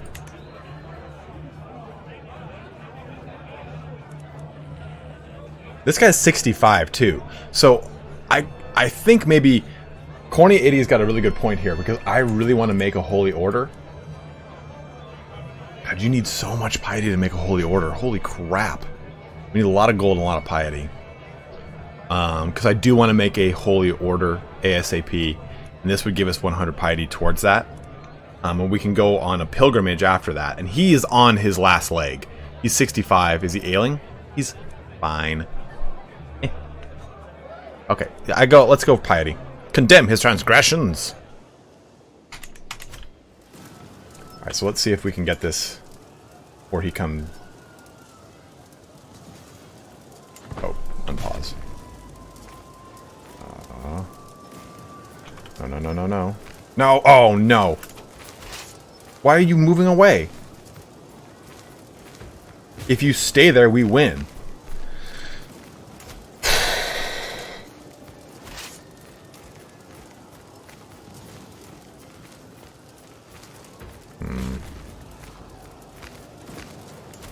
He's moving to hills, which gives us a better advantage. This is farmlands, though. I thought there was a river crossing here, though. Thank you very much. I just really want to create a holy order. I've never done it, so I want to see what it's about. Maybe we just abandon this, I think. He's the best commander we've got, too.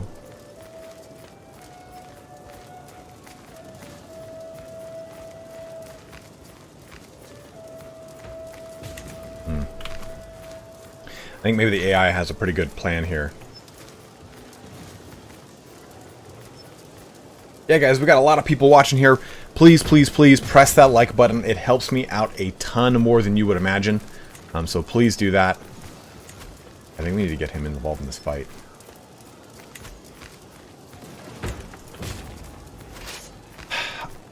Damn it.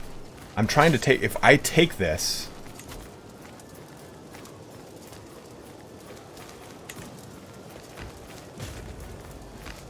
How long until he gets there? 7 days? It's 24. I won't be able to do it. Okay. I gotta go with my ally. Oh, no.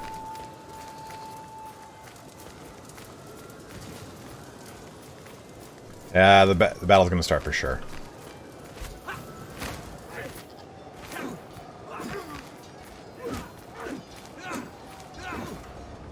Abelard died.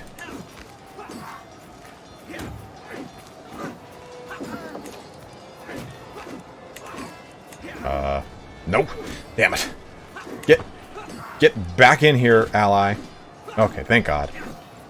Abelard died, and that was pretty huge. Our knight was wounded. Our knight was wounded. Oh, this is not going good at all. Wounded count. Okay, good. Was wounded. Oh, no.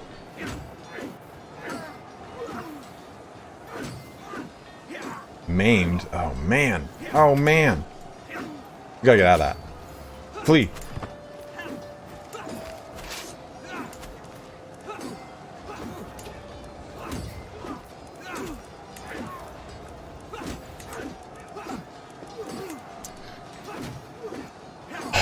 Czechoslovakian Thunder. I think it's got to be Duke Constantine because he's a vassal and he'll stop hating me. Did he just die? He just... Ugh.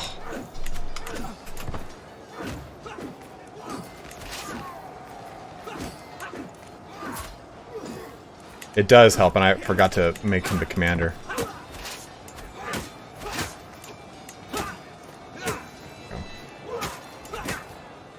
That's not good.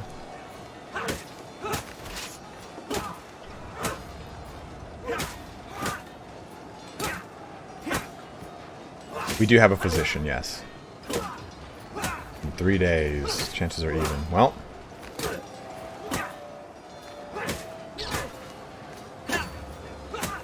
I'll take 7 days to get there. Nope. We unfortunately have to fight this one. Man.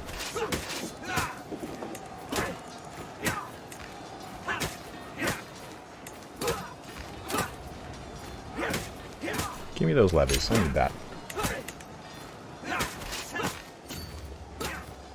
7 days. 7 days of fight. Oh, not good. What? Like this random little thing here. Oh, Christ. Yeah, Martin, that would have been a good idea if I hadn't just burned the bridge with the Pope. And I can't ask the Pope for money anyway because we're already at war with him. Mercenary, I don't think I got... There's not even any cheap ones.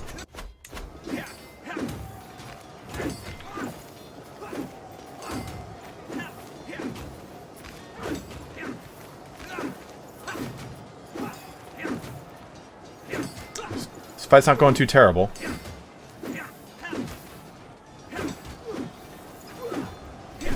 Our Nightmare was wounded by Mayor Sebastiano. Mayor Felici was slain by Duke Ingold. And Dido wounded Mayor Aldelmo. Oh, if we can capture her, though, we can immediately get a victory. Come on. Come on, give me that capture. Man, Dido's crushing it. Brother-in-law of Doom over there. Come on. Get that kill.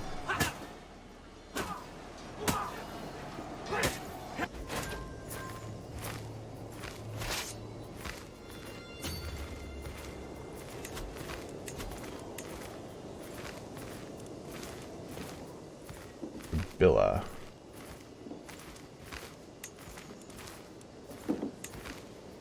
Mayor Sebastian. Oh. The council's refilled.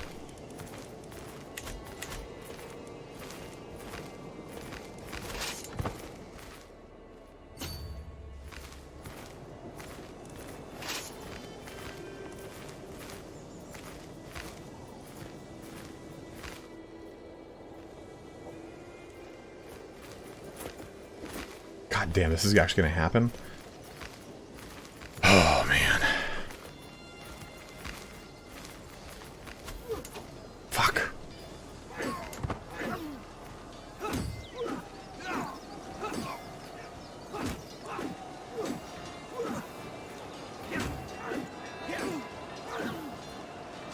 No, the Czechoslovakian Fury.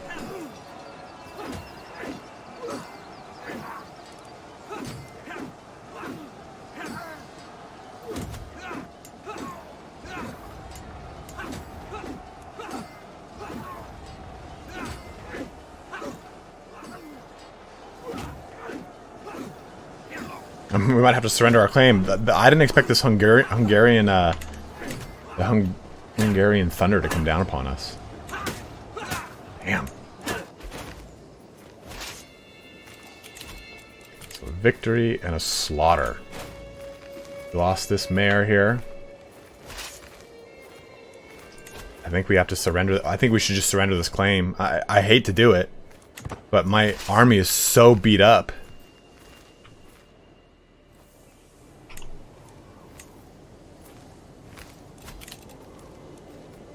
That sucks, man.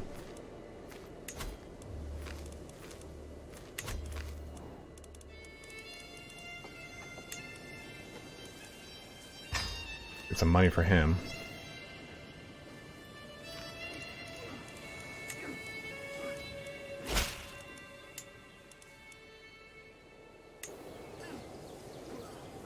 I have heard that before, yes. Yeah, I think maybe just surrendering it. We can't... This guy is... Both of us are beat up so badly now. The only alternative is that my army completely recoups. But it's gonna take too... It's gonna take too long.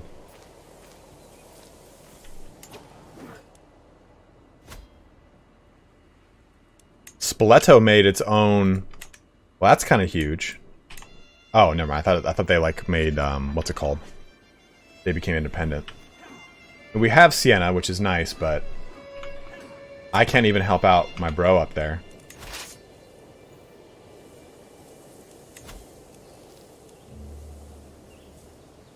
Yeah, I think we gotta just...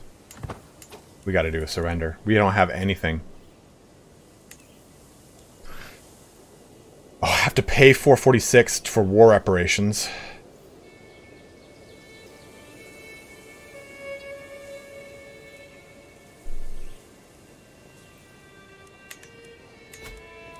Or, that's an interesting thing.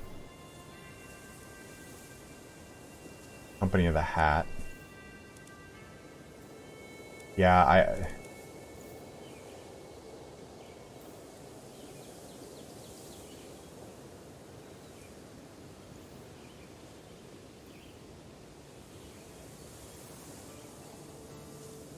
Yeah, I think that this is... I think I just have to...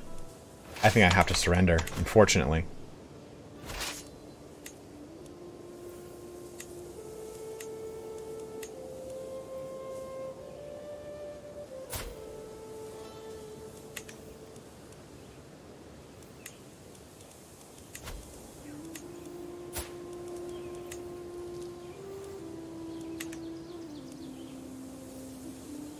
Seriously, man. Border Collie, that's exactly what happened.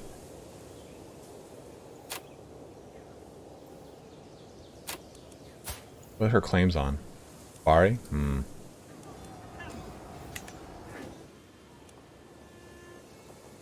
Don't even have any dread to lose, right? Yeah, just...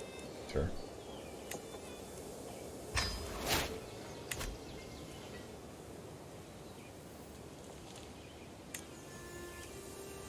Alright. Surrendering it is, unfortunately. We lose some money, but it is what it is. And I think we gotta shut off monthly maintenance here. So our armies won't be recouping in this time.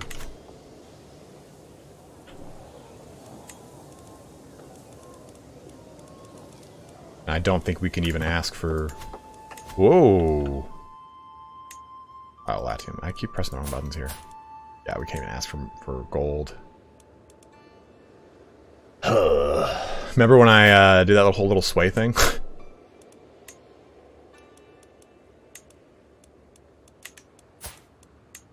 I might as well start swaying him. Oh, disband all these armies. I'll do that. Damn. That was pretty spicy. So... we are going to be doing probably a new campaign on Tuesday. I got something coming in the mail that I want to kind of roll out for this. And the campaign, I'm letting the game just kind of move forward here to get some money back.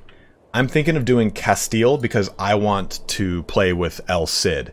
And I want to bring El Cid into my household and everything. Yeah, me either, Corny. We were in a pretty powerful position when that situation happened. Evolution, we did check the allies. The ally... here, let me save this right here. So, at the time of that war... Let me load this real fast.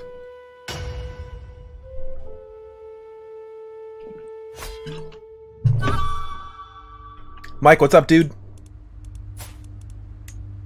At the time of that war, this was her ally. The Duke of Capua. So... this was before we started that war. She must have, at that last minute, done some sort of marriage to get Hungary. And look how beefy Hungary is. Hell yeah. What's up, Indie Pride? How you doing, dude? Are you hungover?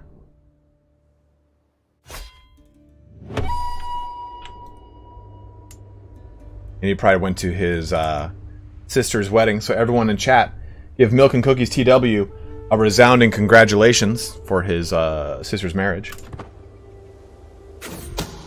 Oh, shit. My spy master is coming to me with grave news.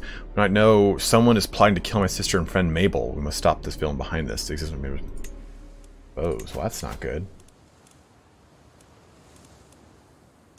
Who's this? What the hell is this?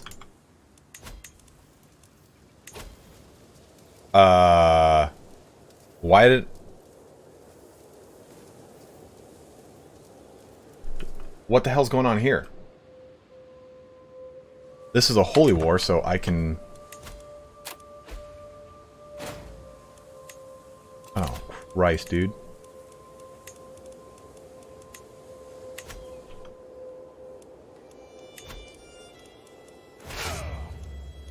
My pitiful army. Okay, cousin released.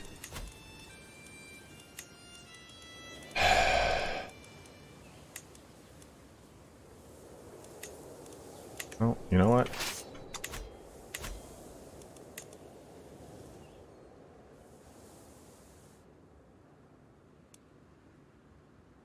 Okay, we're good. Okay. I thought this was a war against this. I was like, since when is that a thing? Alright, disband. And shut off monthly maintenance for a little bit until we recoup everything.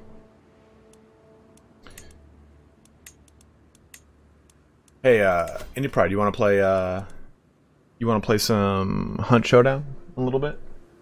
I'm probably streaming for another like hour or two, hour and a half maybe. If you want to play after that. Why don't you drink some water? Why don't you go lay in the bath, lay like in a shower, dude? That always like revitalizes me.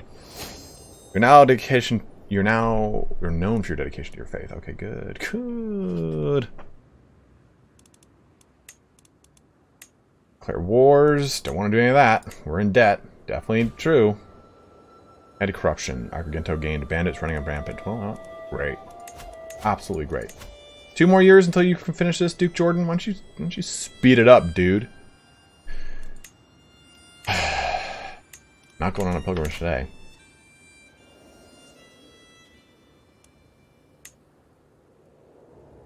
Hair of the dog, brother.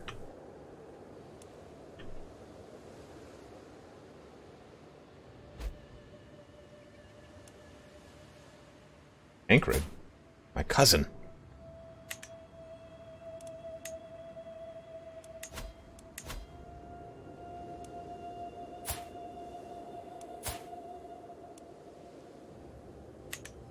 You could let him out, that'd be great.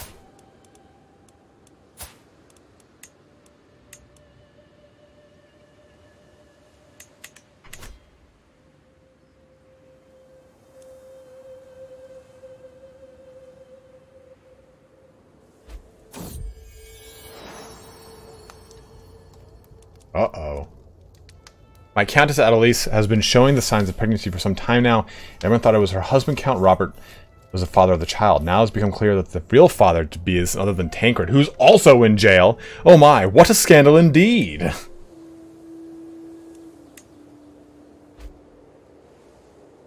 Man, left the prison. Got a little ransom going there. Oh, you know what we should do? House Adrian Intrigue Studies. You gain 300 intrigue experience. You gain Focus Student for 4 years. Got that learning up, bro. Okay, so let's see. Disrupt schemes effectiveness plus 50%. I kind of like that. And I think we're going to switch off of intrigue lifestyle now.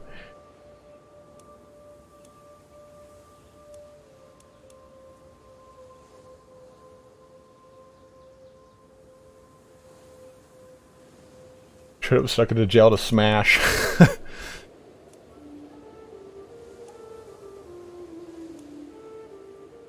So what do we go with, guys? Do we go with disrupt schemes, effectiveness plus 50%, which I think is kind of nice? Or do we do murder scheme power plus 30%? Now, scheme power affects how quickly it progresses.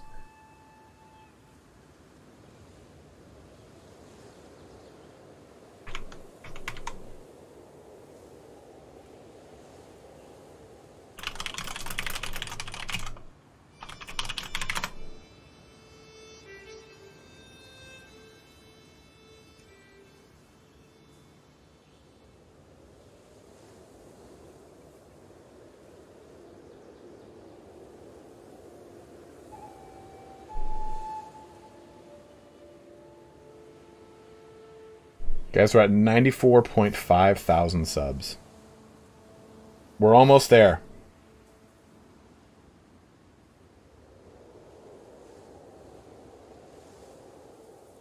Always nice to be able to get rid of a wife or archbishop that's causing trouble. We haven't done much murdering. No, you're right. We did the murdering on the archbishop, but archbishop is good. Our wife is great, so we don't have any means to murder them. The biggest one here, I guess, is the fact that we can disrupt schemes better. So that kind of is nice to me.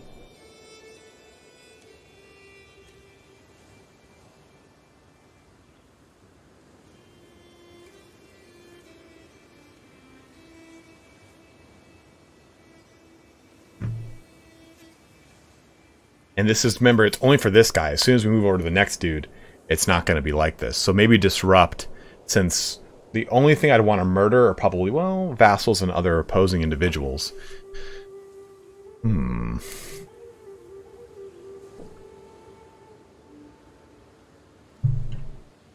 Which one are you saying, Corny?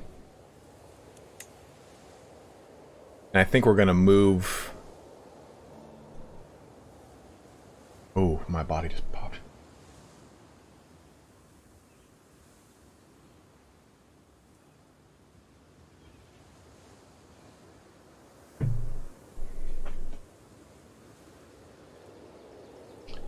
You know, Morgan, or fucking Indy, I'm big on, like, when I do like a Vegas run, I like to open up. When you sit down for like an all-you-can-eat buffet, I'll open up with one Bloody Mary, just one.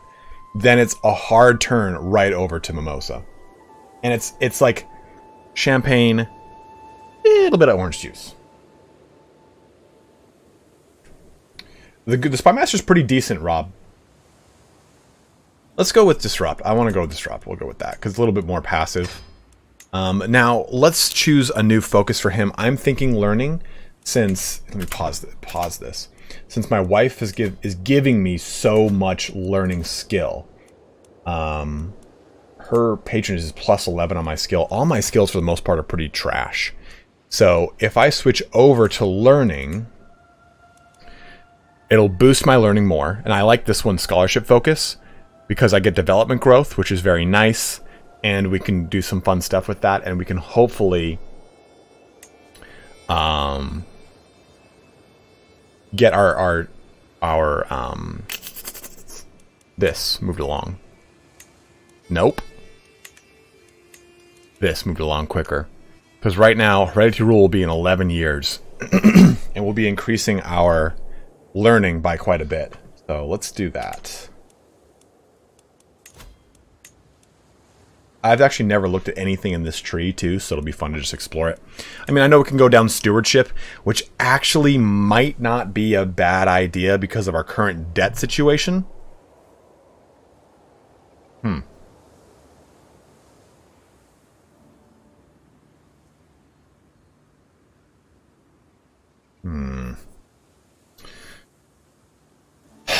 Do we go wealth focus in a stewardship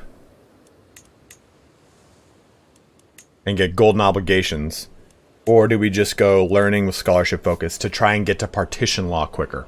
What do you guys say?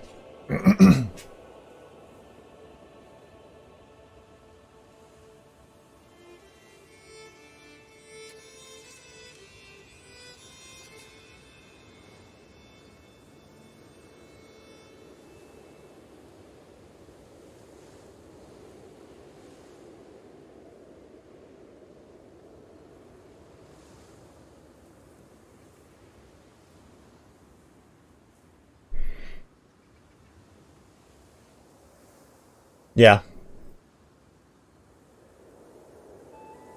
I like the stewardship one, but I think getting rid of partition law quickly, or Confederate partition, I think is pretty crucial right now. Although I only have two kids though.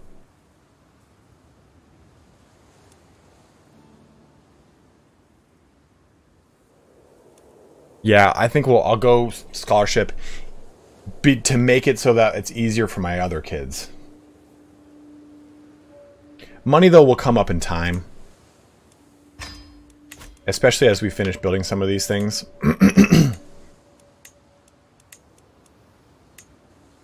Palermo. We'll finish this pretty soon. That'll increase our taxes. As soon as we finish the development here, we can increase taxes a little bit. So we'll be okay. I think we'll be okay with this route.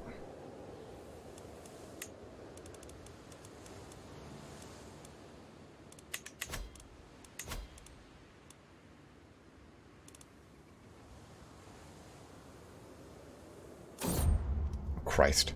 Another bastard is born?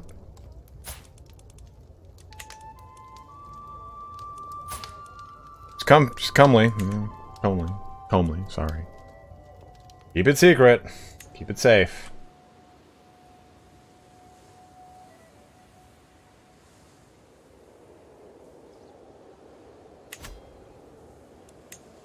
All I'm having is all these daughters for Catholicism. Oh, well, that's good. I was excellent learning skill about this one. Dude, my spouse has been... She's been a queen. She has definitely been a queen. Unless you're Catholic, maybe you'll hate me less. Hope's not swayed, huh? Can't ask you for gold, but we soon can. Fuzzy britches. Uh-oh. Remember when you were not like this? What's this?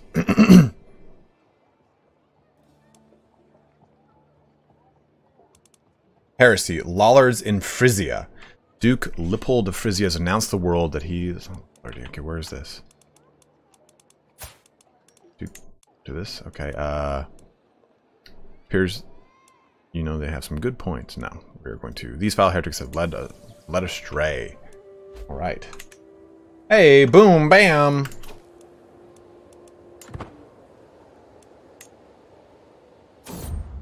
Jeez. Let me read this donation first.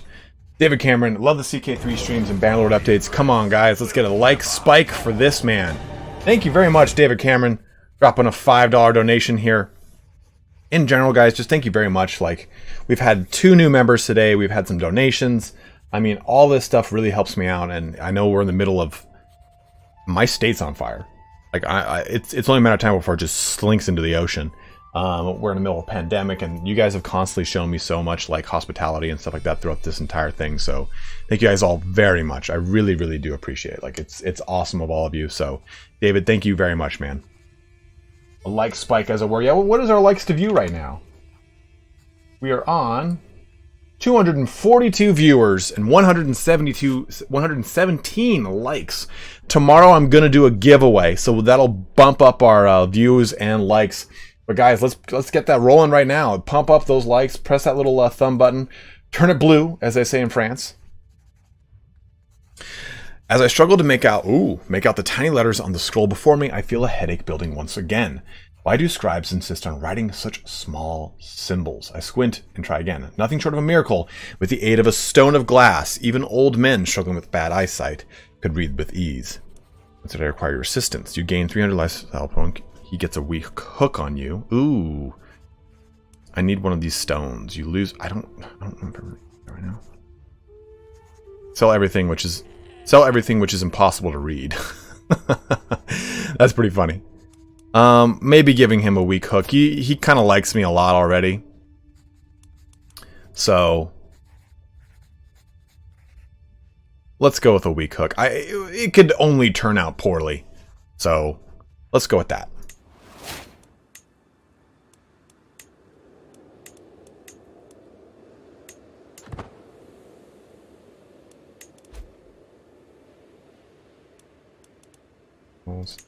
Ooh, we have few knights.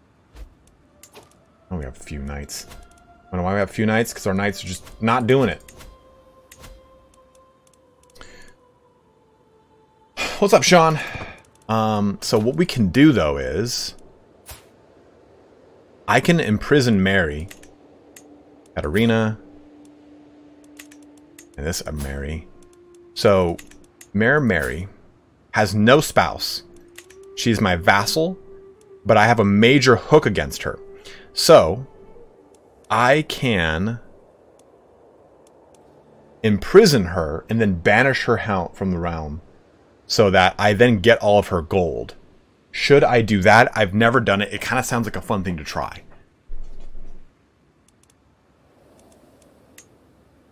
And if you land someone, do they join your dynasty? I guess that's a good question. I can't bring anyone into my court. Which is, I would love to bring you to the court. I cannot bring you into my court.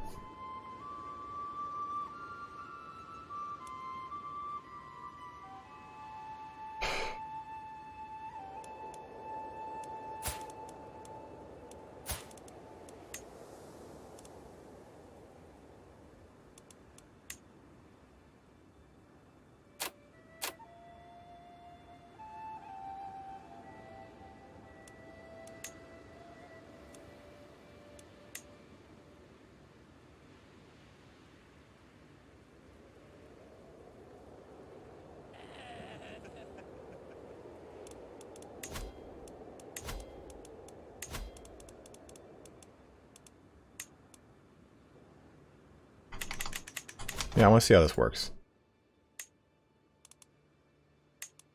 They make their own dynasty? Okay, thank you, Corny. So let's see. I've saved to see how this works. Mary will imprison her.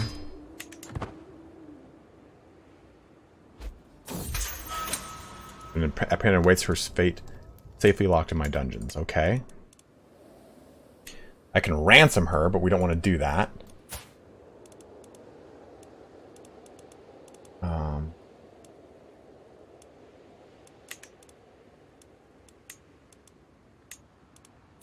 So what do we do here?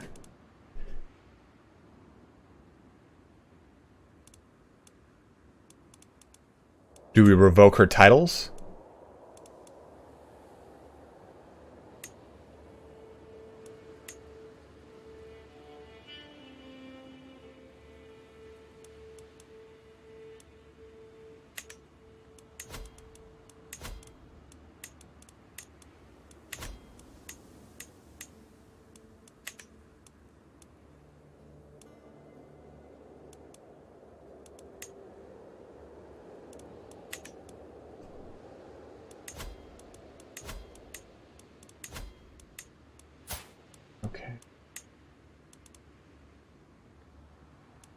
Is revoke title stripping? This option is highlighted. Absolutely, Sean. Glad to help you out, man. Banisher is not an option.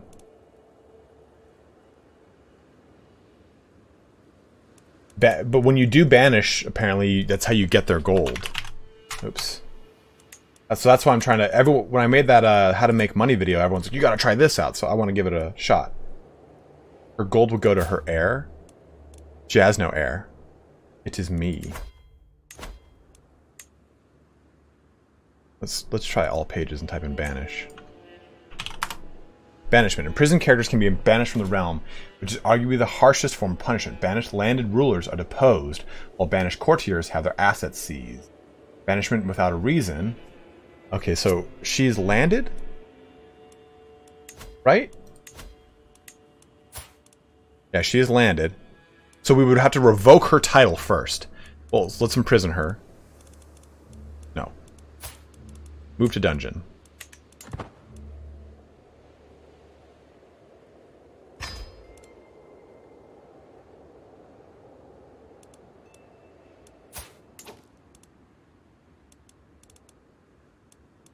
So revoking her title should remove...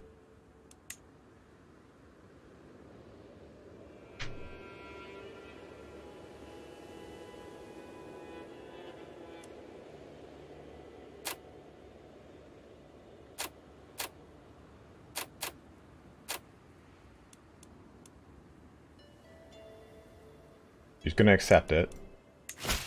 If she's in that, then where's banish? We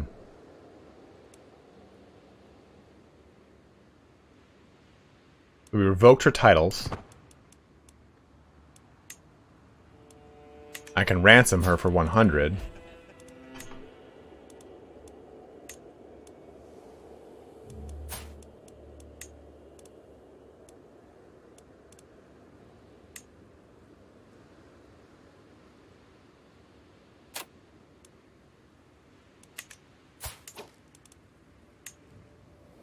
I can ransom her. I get some money at least, but...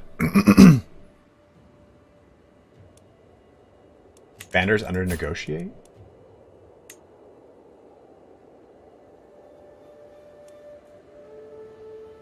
Leaves the prison.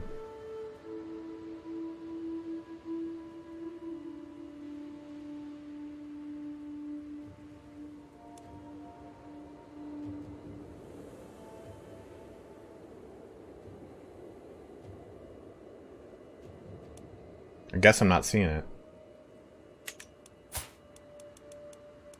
Negotiate seems to be the closest one I can get, or ransom seems to be the closest one I can do.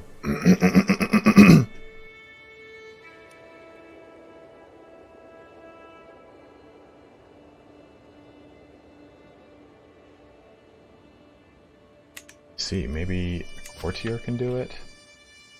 Banish after. Let me just look at just normal courtier.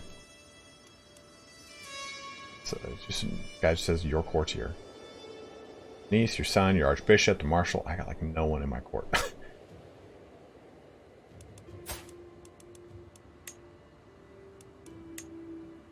Dismiss.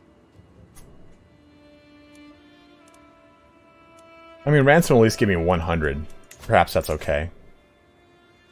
Banish from prison. Okay, so we do this.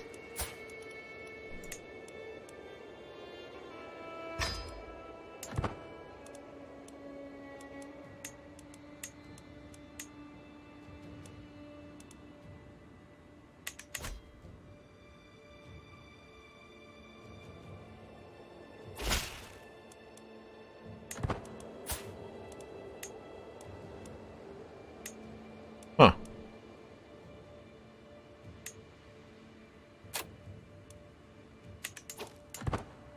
Interesting. So, that was funny. I don't understand that one too well. Yeah, I'm okay with that not being like a set way to do things. But at least we're in positive income now. So we got that going.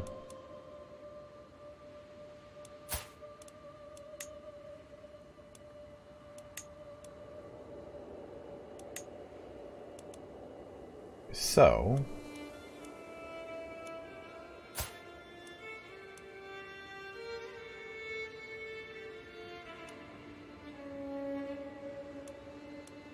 who is this? Oh God.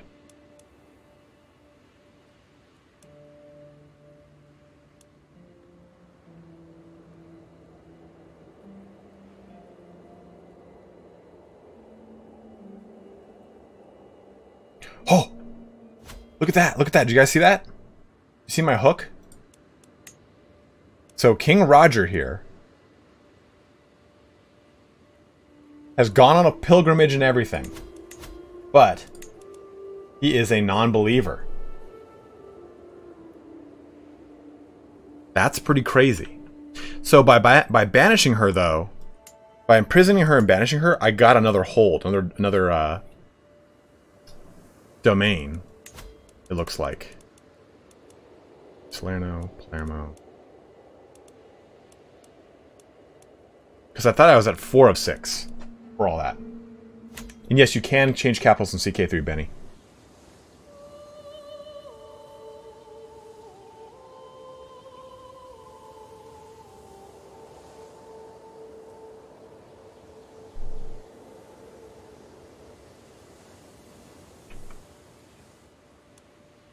Almost done with this, thank God.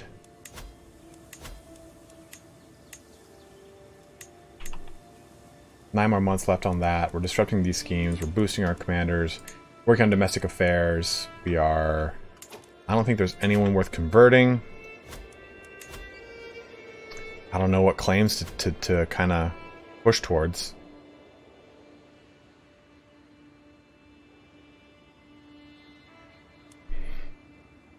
I mean, now that Tuscany has got Hungary at its beck and call, we could go for a claim against Pisa and take this out. They're pretty small. It would take 2 years. All these pretty much together are going to take 2 years. 18 months, 22 months. I mean, this is all for Holy Roman Empire, though. We don't want... Ooh, ooh, ooh. That's good. So it looks like Sardinia has now pretty much... is now firmly held by...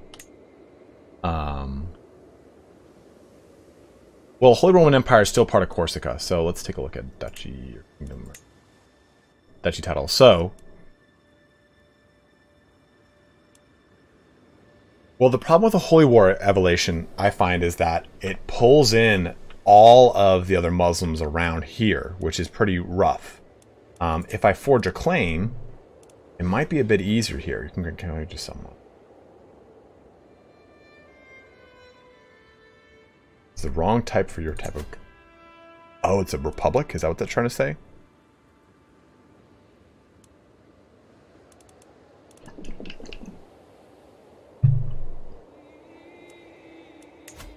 Well, this guy's old, but I need more knights. So I guess we'll do that.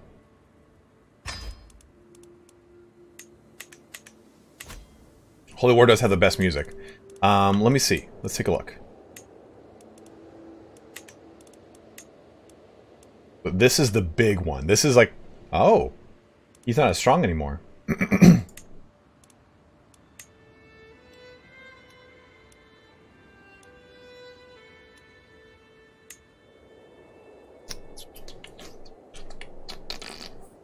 Ask your knights to convert? Oh! Yeah, did not even think of that.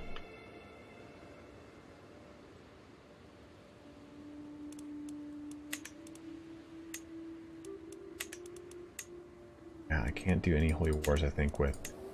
Yeah, I can't do any of these Holy Wars.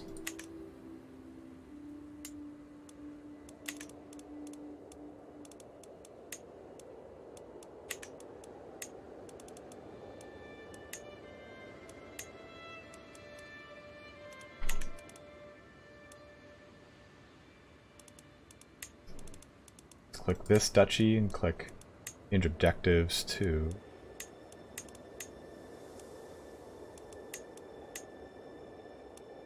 county and change objectives to... Yeah, I can only do Holy Wars down here.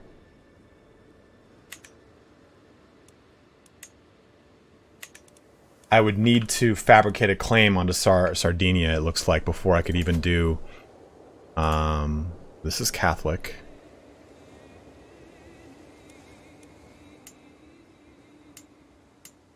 Catholicism, okay. So maybe we forge a claim onto Sardinia and try and expand out there. That sounds like a pretty good idea, at least. And as far as my knights go... He is Saxon and Catholic. He is Catholic. He is not.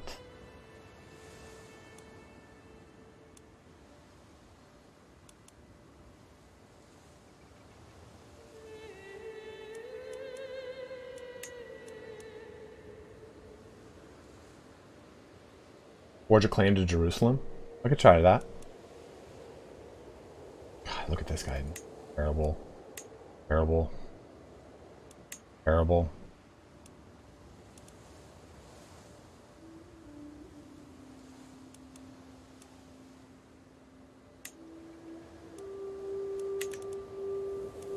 I don't think I can do more knights for 3 more years, unfortunately.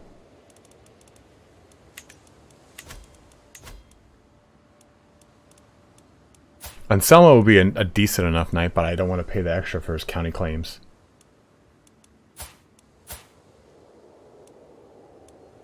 He's 64 though, man. Damn, dude.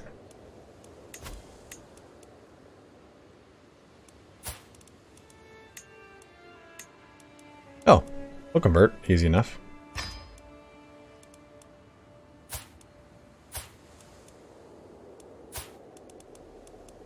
My other knights are dead. My better ones. This is Catholic. That's what I was looking at.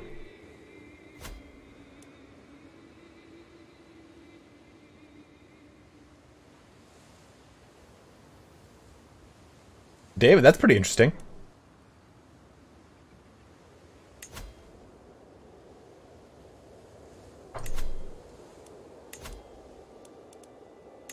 Alright, so we probably want to fabricate a claim then on the duchy capital, correct? That'll take 22 months, which isn't too bad. As far as Jerusalem goes, not within diplomatic range. We could do it over here. Or even to Antioch. Antioch. Yeah, Evolution, I don't understand that either. Maybe it's because I have close enough claims to them. I don't get it.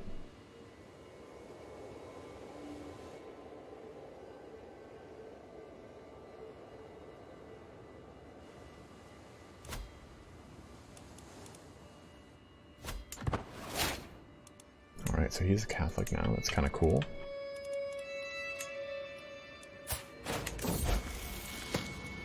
Handolf comes of age. I am proud to see my son no longer as a child. Longest time I was hoping that good tutelage... Oh, shit. All offers have come to naught, however. Perhaps we can be considered lucky for having mastered art of counting coin. Indulgent Wastrel. He's not terrible. He's my primary heir, though.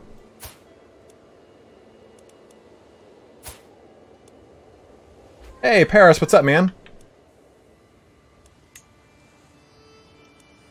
What's a range of marriage for this, bro?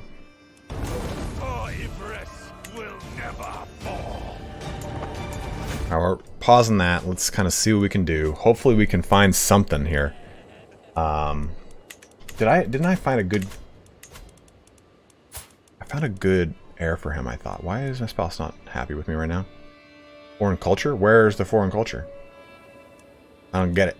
What's the problem? Hunchback. Yeah, I know I'm hunchbacked. Alright, so she is pretty at least. I might make some decent children.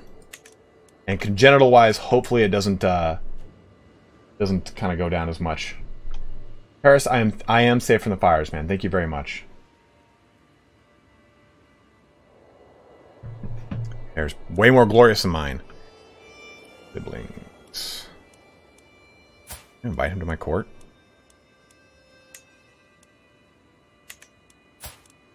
Ah. Makes sense. Bastard founder. Damn. Let's do my son's marriage. Let us find a worthy person thing. Alright, so let's go with traits inheritable. Let's see if... Oh! 30 though, man. 30 is not where we want to be.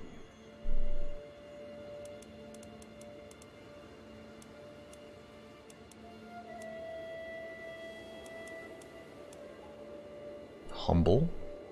Deceitful?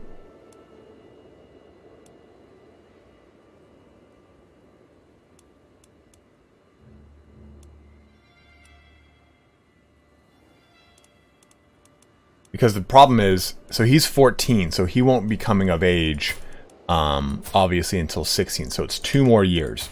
And if she's 30, then I basically lose 2 years on her, and he's hunchback. So their attraction's not going to be the best. Let me go by... Well, even though they can still... Hunchback doesn't affect fertility, at least. But it is genius. It's true, we can fabricate for a really good hook.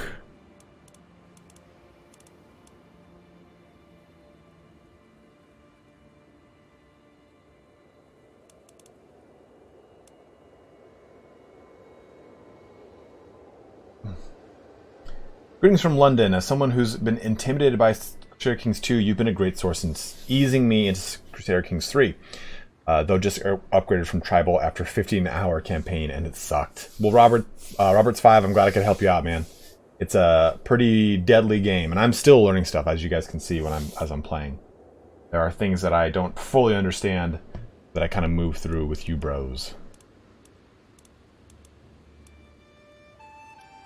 Maybe I try to secure a good alliance here, which isn't a terrible idea, I suppose. Who did you marry? Did this create an alliance of any sort? Press claim and won the county of Messina. That's right, we did Messina. To give us a claim into Greece for a possible eastward movement. Let's sort this by genius. So, genius, Serbian, 30. Really, really, really good intrigue. 26 intrigue that I can leverage into this bro. Prince Tyrion himself is curious, craven, arrogant, and callous. Whereas my primary liege, or I'm sorry, this guy, is also just not overly impressive. He's just not impressive.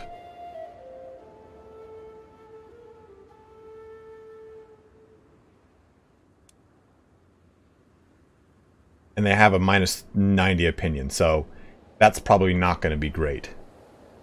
Oh, that's his opinion of me. Okay, I thought it was of each other. Yeah, it's a pretty high intrigue.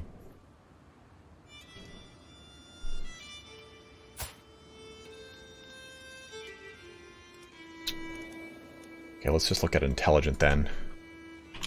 I'm trying to breed intelligent to the bloodline. She's 7, she's 13. This would give us a alliance here with Halsat. Where's that? Oh, that's not too far away. Not the largest army. In the old days, you look for big hips, some childbirth and hips. Decent martial, decent learning.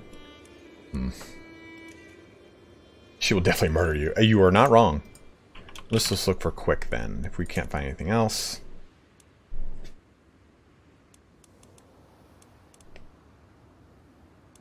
That's sum of skills. Oh shit. That. Which Bavarian? Evolution.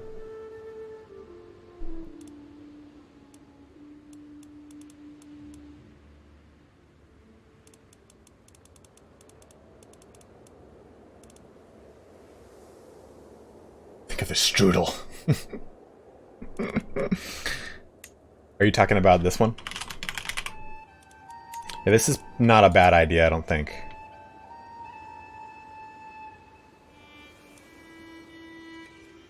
They're pretty close in age. Yeah, we do have Hunchback. We have a 30% chance to get intelligent inherited as a congenital trait. It's not the best alliance, but hopefully my legacy can continue on in better ways. Yeah, let's go with this. You'll definitely accept that one, won't you? Oh, okay. So that'll further that along.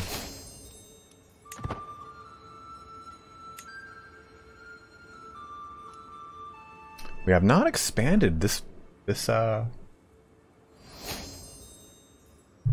household soldiers. Innovation has been discovered.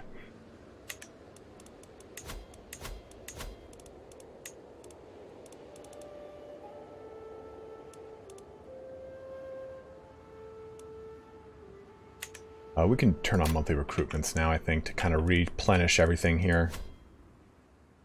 I'm glad my videos helped you out. Hopefully you understand the game better than even I do. Fabricating this claim down here. We should be just about done with this, which is good. 4 more months left. Let's just speed that up. Sway the good King Bishop. While hosting lords and ladies from realms near and far for some opportunities to portray King Bishop, Ionis of the papacy in a good light have presented themselves. My lord, pray tell, who is the most gracious person you have heard of? Okay, I'm going to spend that. Or, well, me, of course. I gain prestige and I lose stress because I'm arrogant. What's his opinion of me right now? Well, if I do this, I'll be able to ask him for money. How is your capital county developed? Johan, I will show you.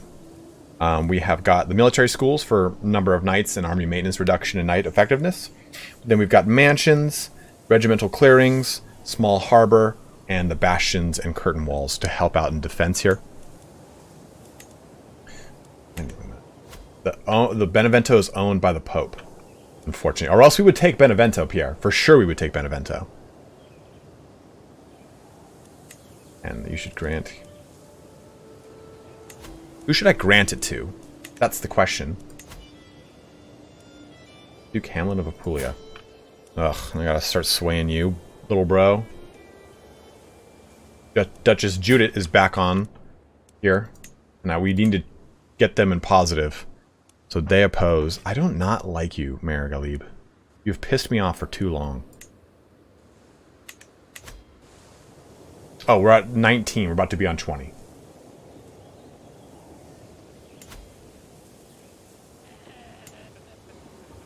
Pope himself of the Count of Papal State.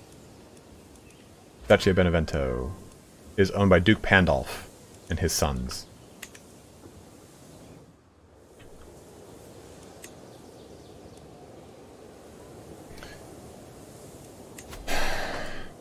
Okay, so we need to now work on the opinion here, because we are close to. Chronicle writing is at 13 years. It was we're 9 years away with this. Then we can switch to heraldry and get high partition.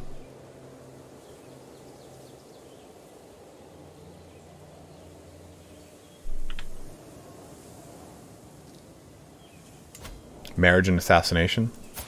I don't think there's anyone that I can do. I mean, I could marry my nephew.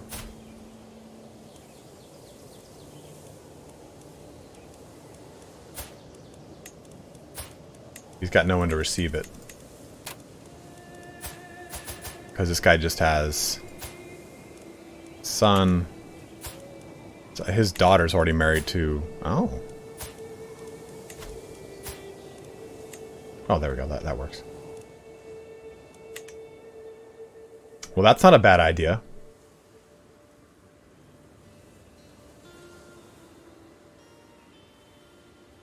Oh, good point. Search terms. Thank you. But that's actually not a terrible idea, but who's in line for succession here? Pandolf is. He's not married. I can't arrange any marriages with him.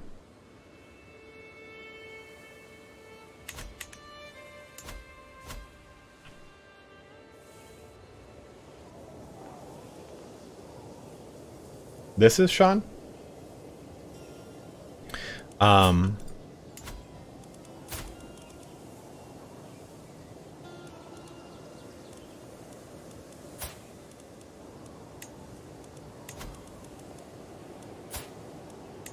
This seems like a good move, though.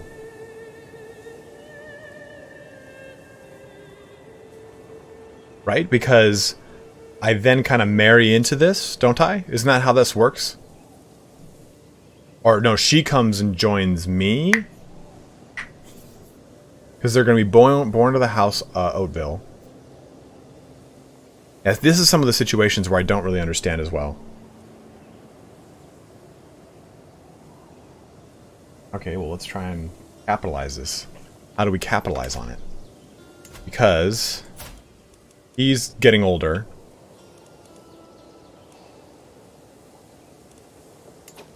Here, let's take a look at the kids. We could try and kidnap a kid.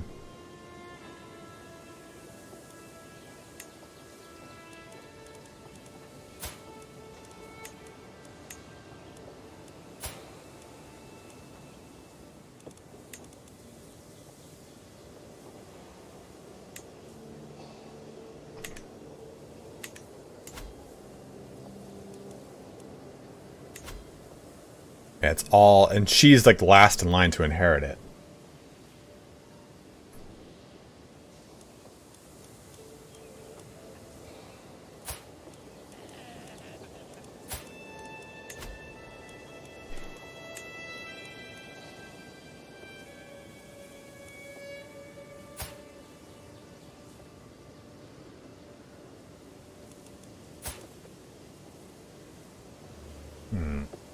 Hey, what's up, man?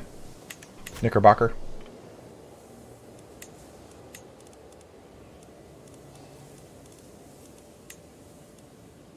Yeah, might as well ask him for... Oh, well, we do want that. For the Holy Order. 267. can go on a pilgrimage and try and get a ton of piety. Might not be a bad idea. Man, I'm kind of at an impasse again. So, I don't want to imprison anyone. I don't want to clear any of these wars right now. Whoa, whoa, whoa. On Drobsha? Why? Whoa!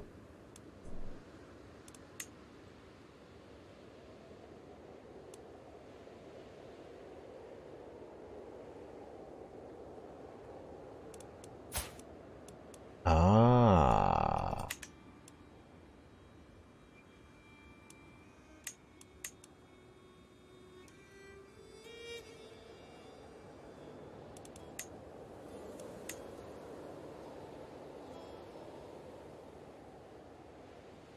Hmm.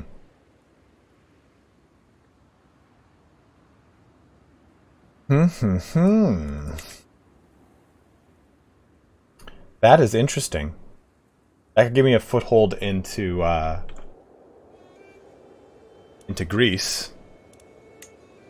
Or just Drakian. Or Drakian.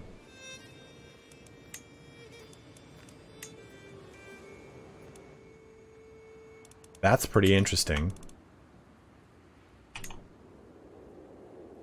But they just must have recently declared their independence from the Byzantine Empire.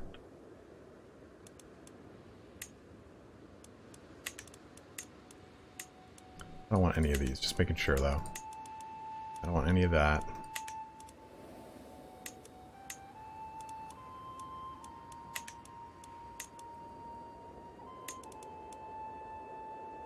Yeah, I think... Any of that either. Oh. I do not like you, damn I am. Do you have anything? You got some pretty good skills here. What do you got though? Nothing I can really do anything with though. That's just Judith. Also don't have good skills.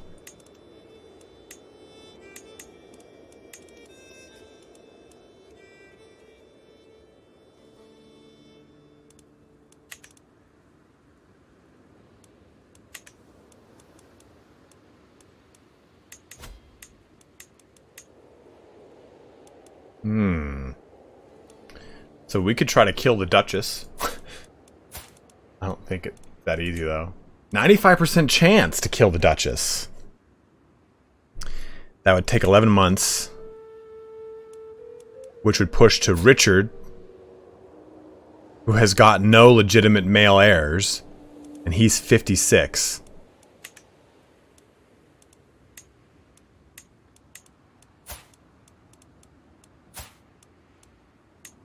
Oh crap, I didn't mean to do that. No.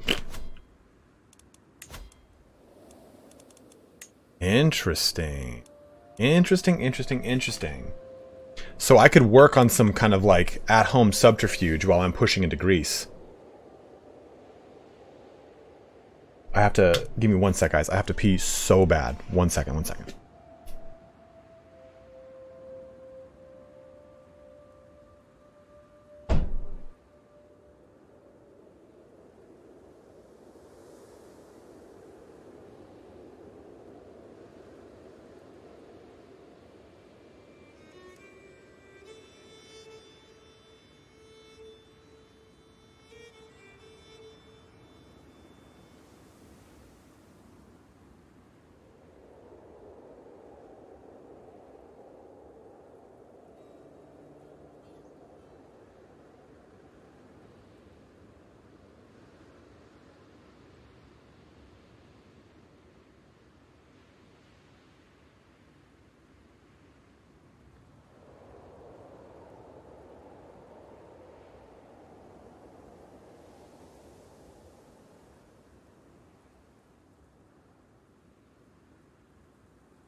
Okay.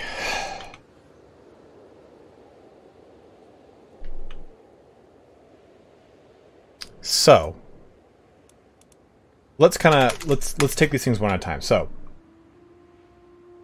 Byzantine Empire, who are they fighting? That was the question.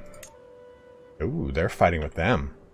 So I could jump in on that war and the Byzantines would be pretty stoked on it. This is for the County of Epirus.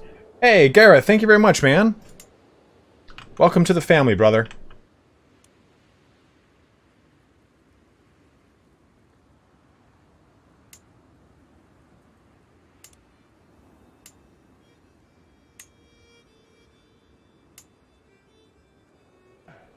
There it is. I was waiting for the thing.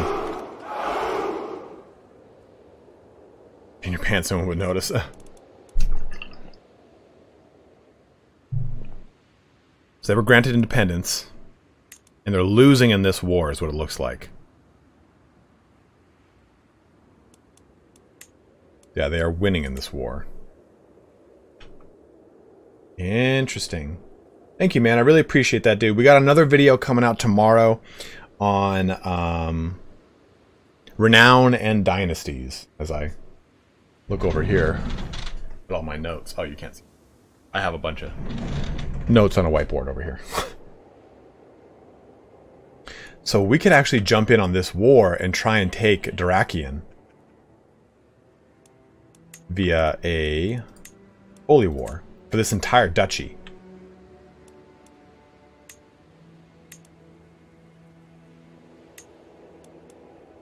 We got 2,300 soldiers.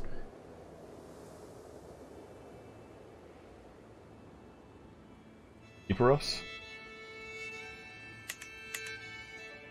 Heroes? Okay, so that's interesting.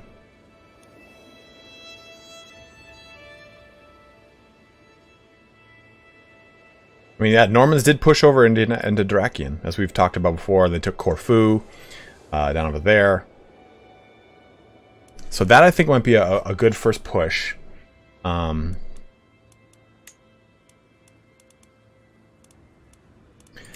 But as far as this goes, should we try to retake the Duchy of Calabria through subterfuge? I mean, I can do a murder on her, and it can go through. Him, I mean, he is directly in my house, which kind of sucks. What is Duchy? She's my cousin, or Judah is my cousin.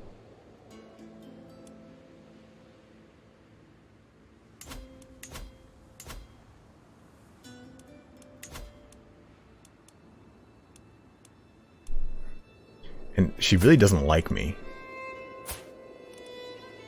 Twin opinion, okay.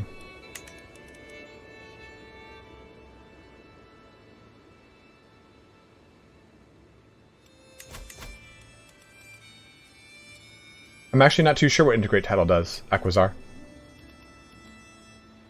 You get kinslayer. I don't know, Laurie. I could... Yeah, so... Evolution, you're saying both at the same time, right? Yeah, that's because that's what I'm saying. Because what I could do here is the big plan is if I get the Duchy of Calabria, oh, it goes to Pandolf, who also would have the Duchy of Sicily.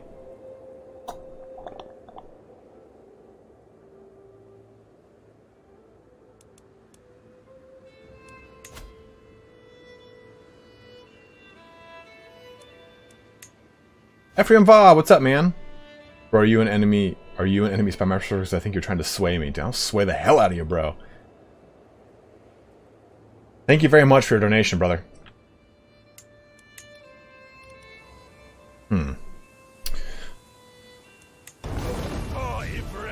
Will never fall.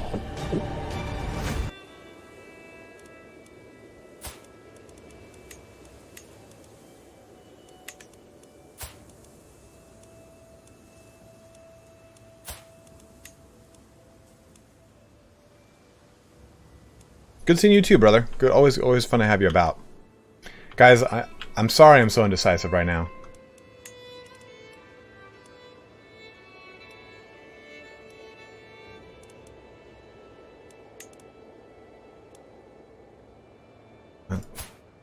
Because what I'm looking at the most is how succession is going to work.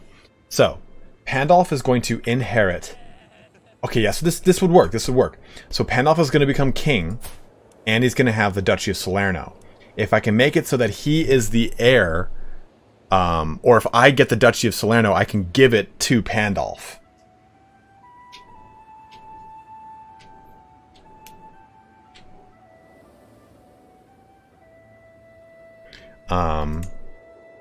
And this guy's old as balls, and they're not going to have any more kids. So maybe we do that.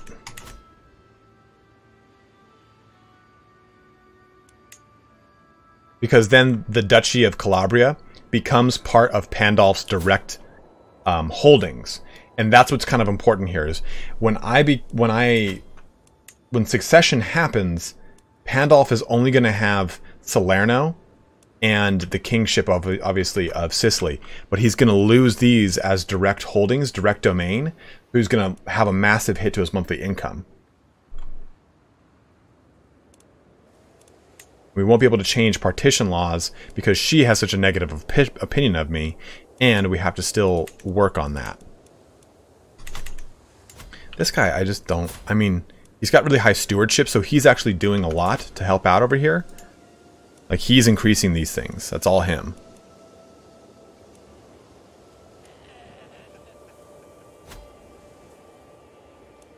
Alright, so let's do this. We'll try to... Who are we doing this with? Ionis? Murder him. Murder her. We're gonna save beforehand. Murder and war.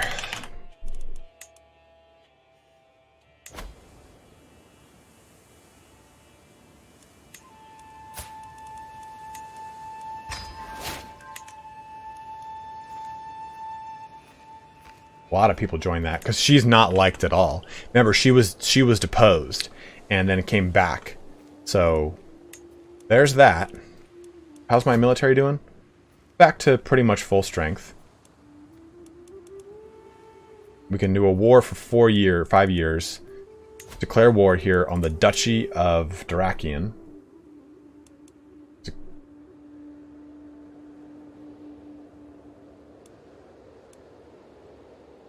Okay, this should be interesting. Ooh. Okay, so here's something to consider. Our prestige is not super high.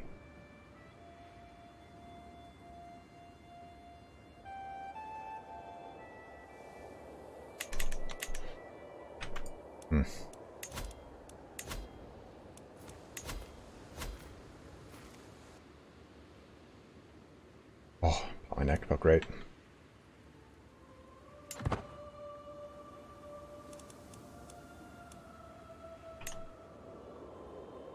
Call a hunt real quick.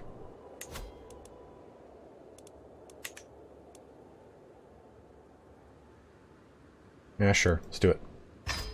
That way we can do more for this.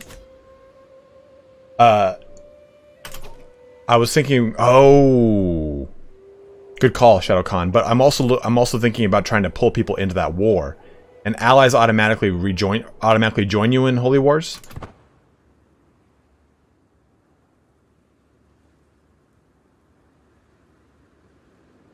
Ooh, Byzantine Empire's going ham down here. Venice is pretty powerful. I have no claims on Venice either.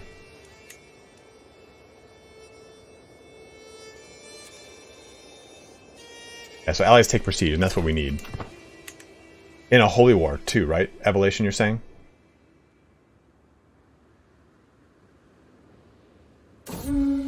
Okay. Hunt, illegal poachers here in King's Woods. King's Wood, they huddle together as I ride up with my guards, making a poor job of hiding the dead that heart behind them. We did not do this, your mercy. Their blades and bows belie their words. Punish the poachers, holding tax plus 10%, popular minus 30. You all seem to be of excellent bowmen. Poacher training. Ooh. Animals mine, along with the fines for their lives. Stewardship challenge. You gain 40. You spend 35. Yeah. We'll might as well get the prowess.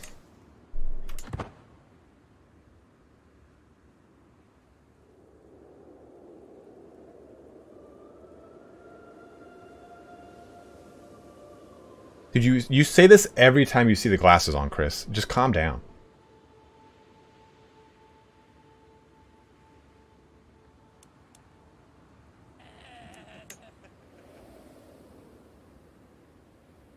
So what does this mean? You should... The wrong type of government relation should be granted to someone else. Holding the wrong type. Why should I grant it to someone else? Ah. Turning from the wild, the hunt drawing to an end, we mount... we mount our horses to have farmlands behind... and leave the farmlands as the servants prepare the heart and the other game for the journey back. Alright, so we got ourselves some prestige. It's not enough to get a full ally in, but it'll be enough to offset what we're gonna... the hit we're gonna take.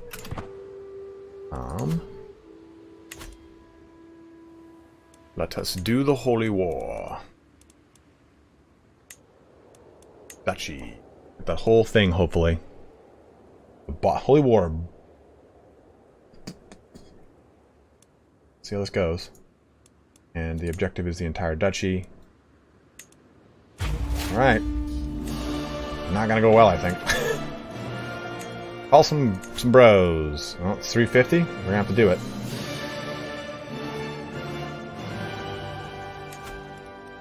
But giving it a mare removes it from my domain holdings, right?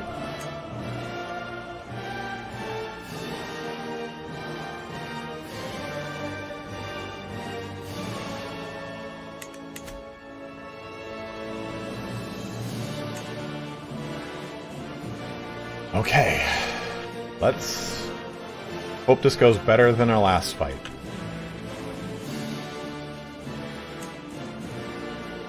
We just have a terrible amount of... I don't want to put these guys into the fight.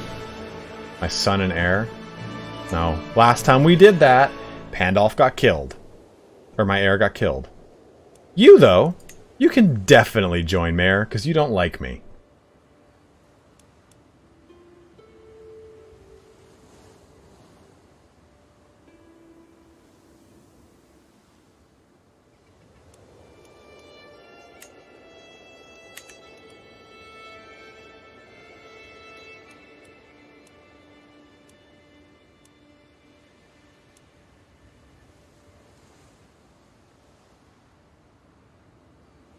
Because that mare gets killed. He does... The unfortunate thing is, he has really, really good stewardship skill. And he's been able to build this barony up quite a bit. I'm not going to lie.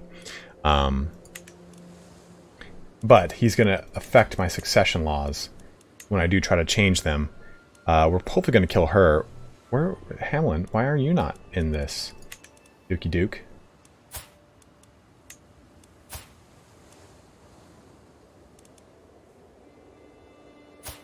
She likes me more than he does.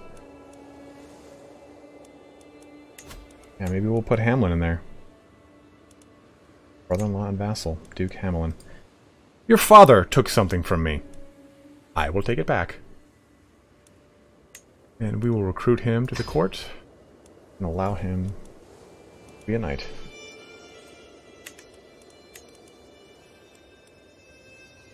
What's the problem here? Why is it 8 of 10? 1, 2, 3, 4, 5, 6, 7, 8, 9. Oh, and pause.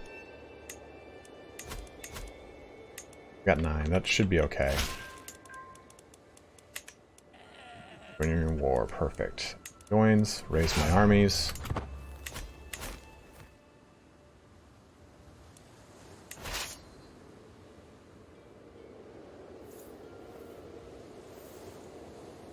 That's actually kind of wonderful. Who? I don't know what happened there either, man. Oof. That might be terrible.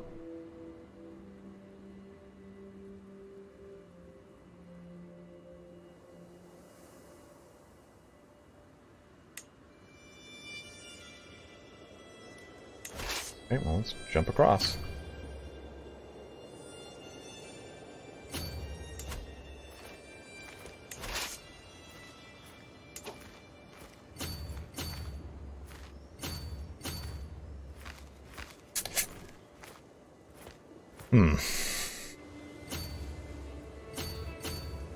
Looks like we're gonna go into debt.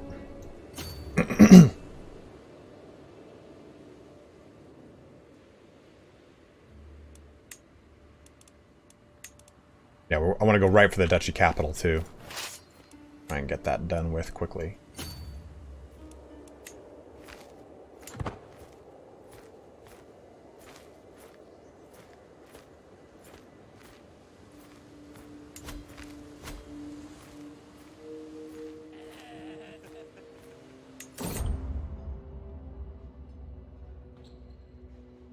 Should prove I paid attention by quoting a passage of my own.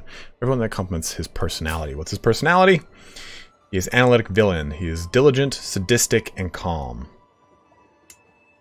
So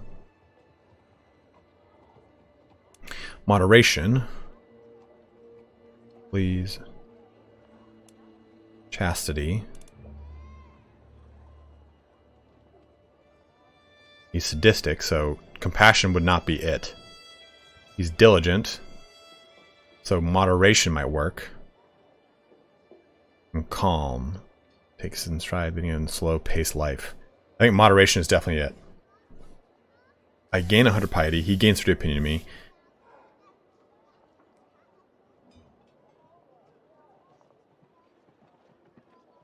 He's also an analytic villain. I think, yeah, moderation might be the way to go here.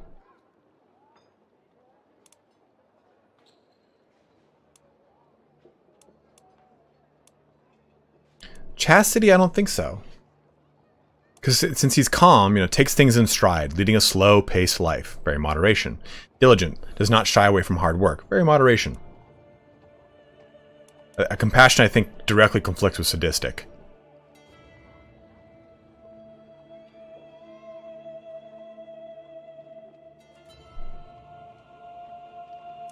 Chastity. Yeah, we'll go with well, moderation, I mean, you could still be sadistic in moderation. But I don't think I think chastity conflicts with his other two. And he's also, well, he's asexual.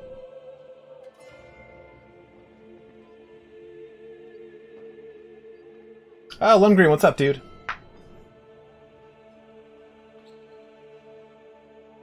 Yeah, I think moderation. We'll go moderation. And don't worry about coming in late, man. Yeah, we're probably going to end the stream probably in the next 10 minutes here. You check to see if you still hold that city title. Maybe we'll take a look. Moderation. Hey, he's pleased. So at least we got some of that action. This one? The barony of that place?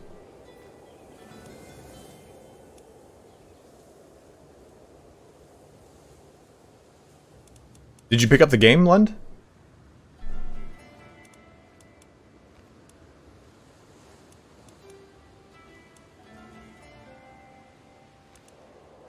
Oh no.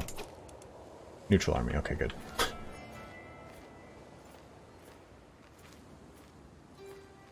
Give me 2 seconds, guys.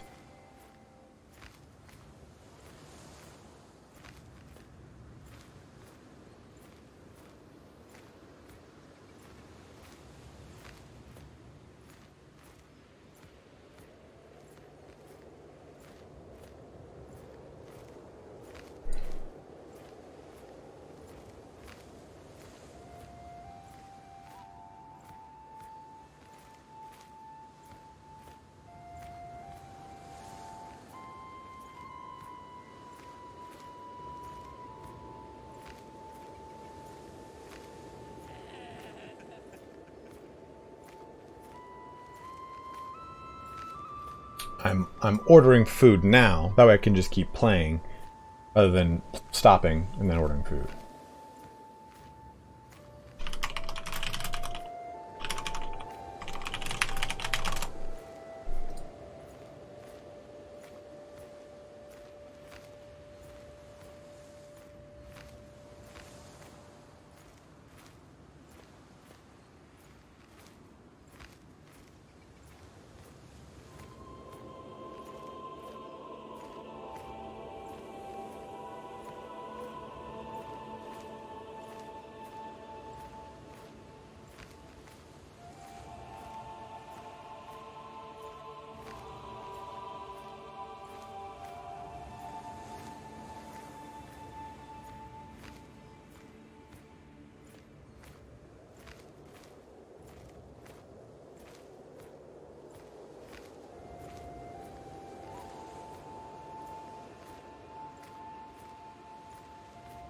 In depth, I'm glad you're enjoying it, dude.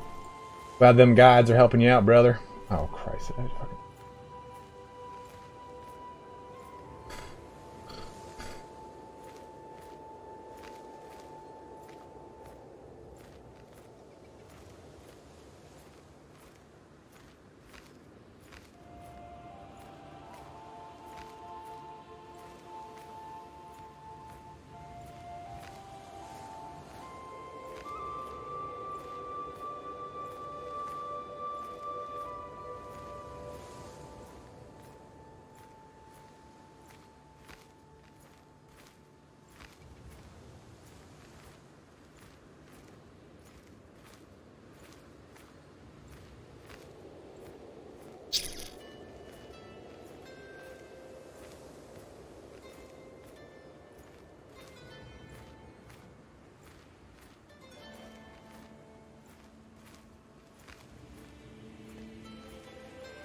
Okay.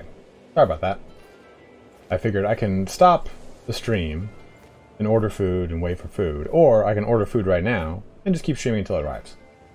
What we'll probably do right here.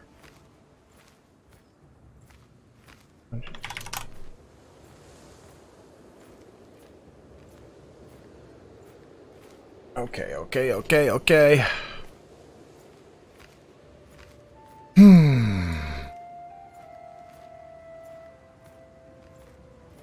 Stephen Bender, I can cook, and I probably can cook better than you. So calm down, okay? I cook all week, every meal. Don't come onto my stream and be a cock. It's a convenience thing right now. On the weekends, I typically don't cook because I cook all the time.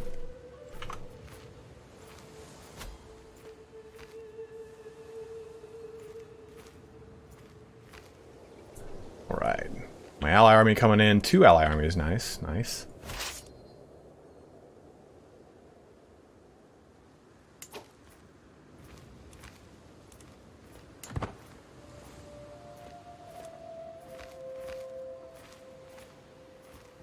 Have a bolognese. Call to war. To surrender.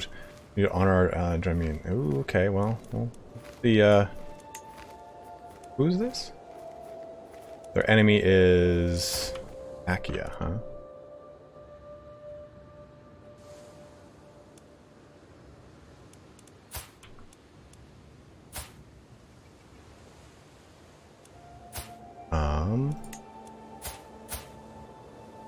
I guess we could help out.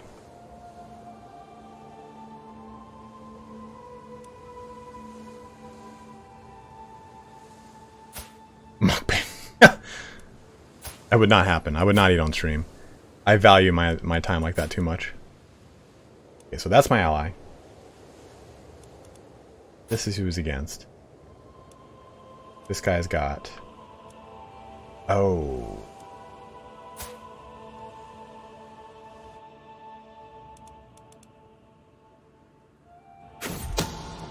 Could you stop?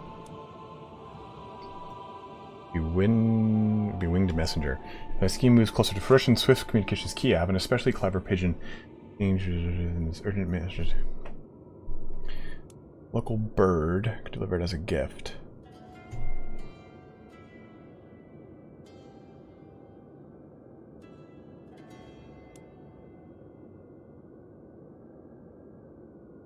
Gains involved. Uh-oh, that's not good. It's too risky.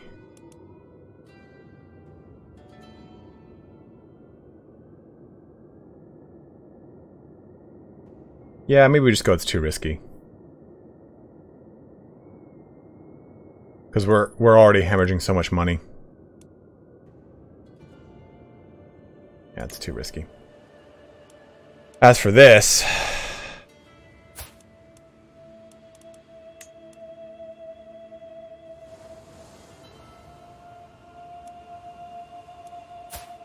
This dude, A70 soldiers versus my guy. Forces. Oof. Yeah, he's gonna lose that war for sure. That would probably put a lot of stress on my claim. Oh, good call. Organized levies.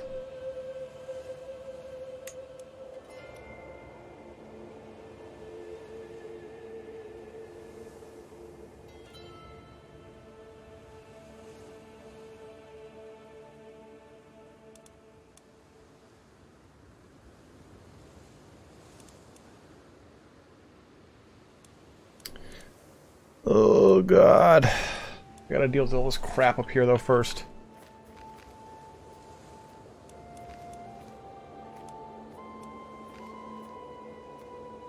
He was training commanders. He didn't have organized levies going. It's just so thick. Oh, the maintenance, yeah. I did have it on the right one. My bad. Alright, I guess I'll just accept this. I don't really want to, but... And if we can get this war done quickly... Enemy army. I got Togo's, a little sandwich.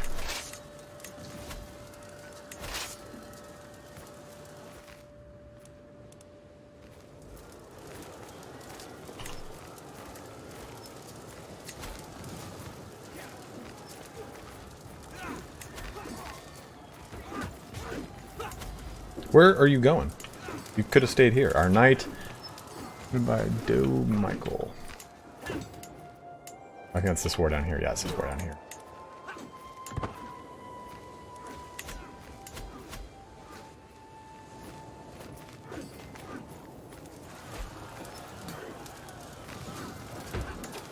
Yeah, we can stop with that, I think.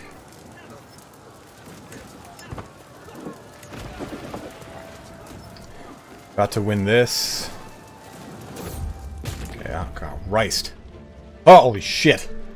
I'm inspecting the barracks infirmary when a severely injured soldier is brought in. He is losing too much blood. Where is the physician? The healer is nowhere to be found. A chill runs down my spine. I might be this man's only hope. Suddenly, as if he stepped out of thin air, my wife, Queen Oslig, is at my side. She rolls up her sleeves and looks at me. Well, I don't know why she did that. Learning challenge. Hand me the tourniquet. She becomes my friend. You gain 50 learning experience. This guy joins our court. Is he someone of worth? He is severely injured. Well, we're gonna win that, so might as well do it. Gain 20 dread. You gain 20 stress. Might as well just have at it. Hand me the tourniquet. Gain a loyalty hook on Landulf de Alauria.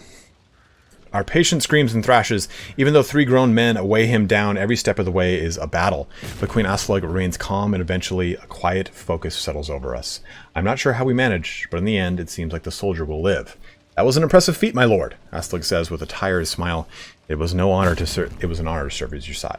Serve at your side. Could not have done it without you, my lady. Yeah, I definitely didn't get lucky. Let's put that progress forward. So we won that siege, took a prisoner, and his wife and his daughter. Okay, so we took these 2 dudes. Might as well help out. Ugh, I don't want to go help my bro down here. I think maybe we should.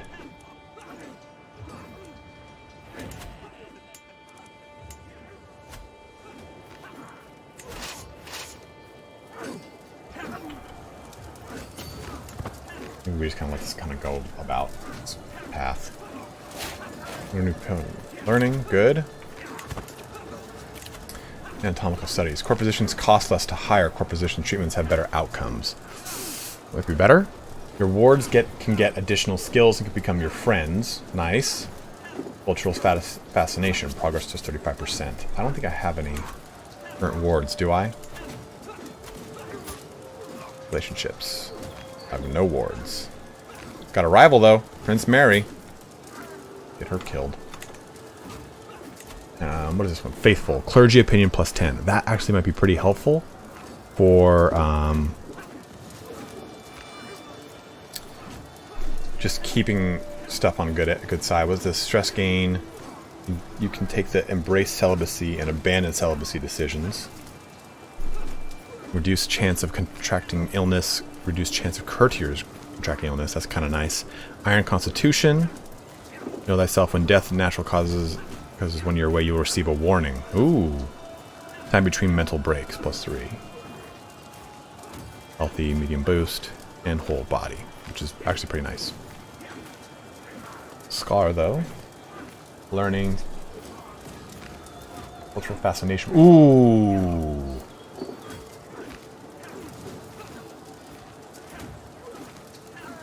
Profit, monthly piety per night. Oh, that's pretty nice.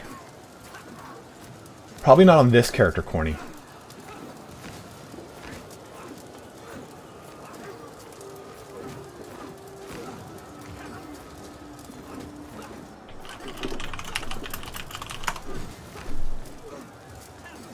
Scientific. I kind of like, what's my current cultural fascination? It's this. Right? Or at least my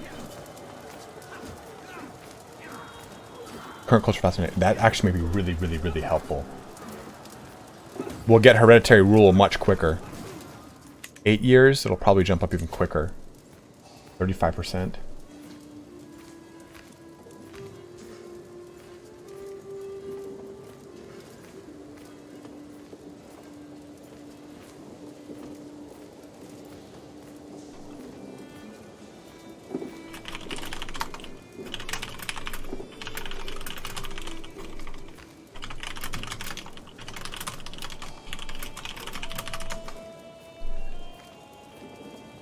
Alright. Culture fascination it is. I'm going ham on that one.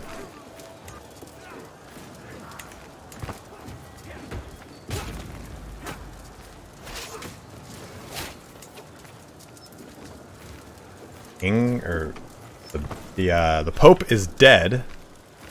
Why do you do this, ally of mine?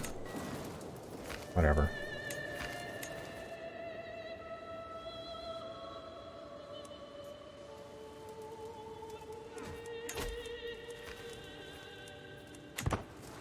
I don't even know where you're going.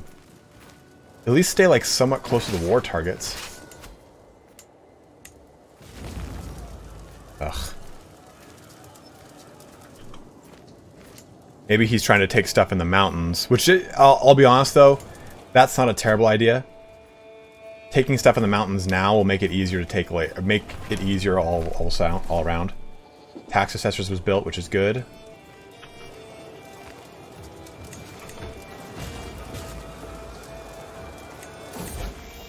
Tyrionic coming of age. Lepers have come to naught, however. Few in court would be overly impressed by the grasp of etiquette. So, he's an adequate bargainer. And his skills are not superb. It's pretty much normal for my kids at this point. Break betrothal. Have I built forts yet? Are you talking about actual castle holdings? Or are you talking about the bastion and curtain walls at my capital?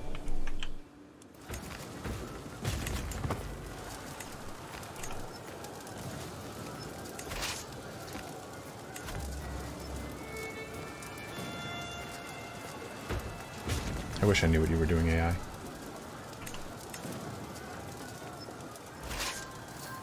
Right. Son-in-law up to 29% now, which is good. I want to get up to these mountains before they attack the mountains, which is... They will be defending in the mountains. That's important to know. Uh-oh. One of my agents has acquired a deadly spider and arranged for a servant to hide it in Duchess Judith's bed before dark.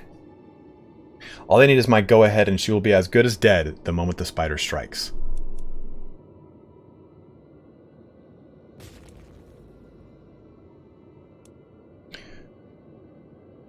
Okay. Let's do it. Let's kill Duchess Judith. Who is helping me in this war? What is she in, like, full battle regalia for? Or I guess because I'm at war. She is, too. Alright. That's happening.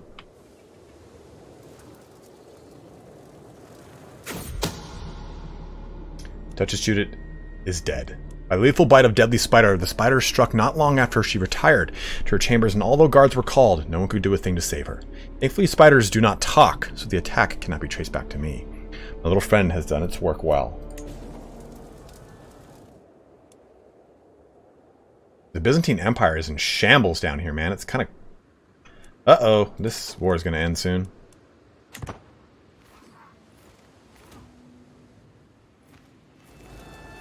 Why did you... Okay, I thought they abandoned this fucking siege again. Alright, that's gonna happen. So Duke Richard of Calabria is now the ruler at 57.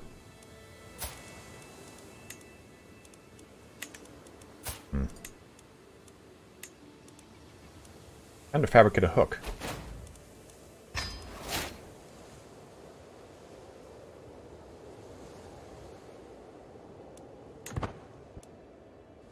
No more ally there.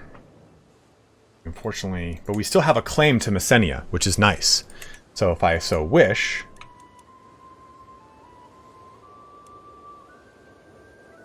all on your ally count pilgrim. We shan't do such thing.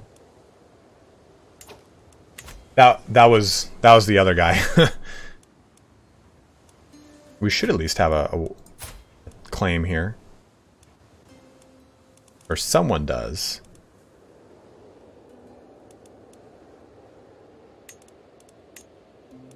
$50 gold for him, 25 gold for him.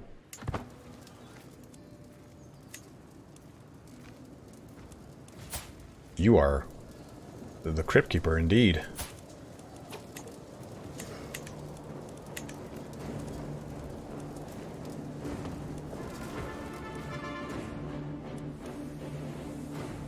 Duke Pandolf declares war upon me. Rally the troops. The County of Foggia.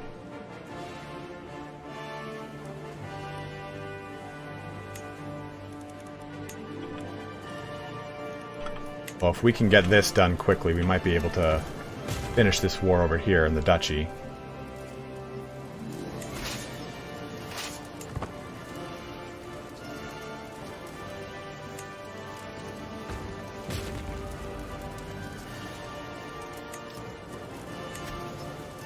Days left, 3 days left. Day left, good. On that siege. 46%. Let's try and come on this guy. Benevento going to town on Foggia over there.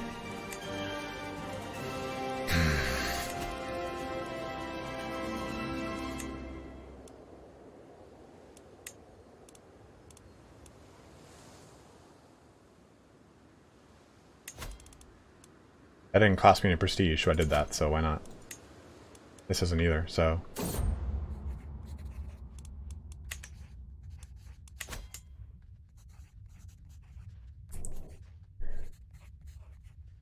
Corny, I can. If I go and win that war, I can't press the claim, but I get a claim, and he's got to pay war reparations. But I already have the claim.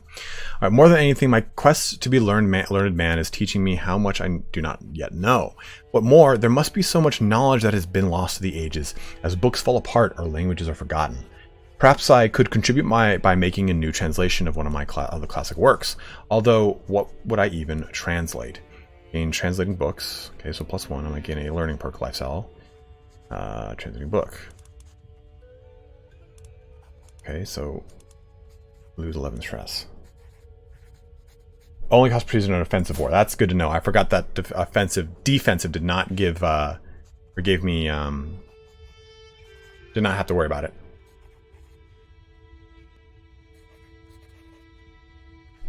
Does any of this matter? Like, I mean, as far as one of these choices, is one more likely than the other? The Regula Pastoralis on how to lead a good life, the Arithmetica, and the commentaries of Diophantus.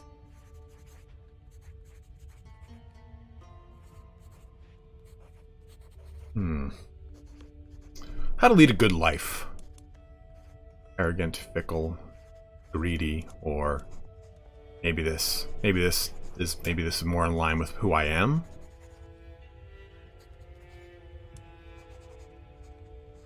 Yeah, let's go that one. I don't want to call the Doge to war because I don't want to abandon this fight yet. Oh Christ, a river crossing and a hill, a mountain? This is stupid.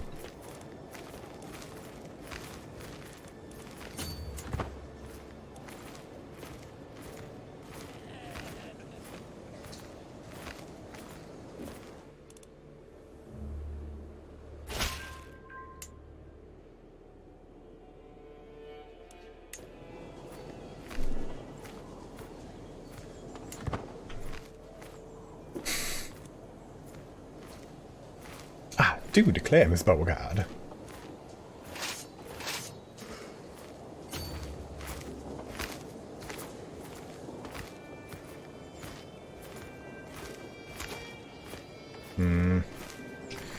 So what's going to happen here is got 5 knights. He's got some light cav, skirmishers. I have got spearmen, which are going to counter his cav, and archers, which are going to counter his situation. But he's in the mountains, so 50% of the combat width is going to occur here. Maybe I just abandon that direct attack and go for something over here. No. The medieval version of a self-help book. I mean, you're not wrong.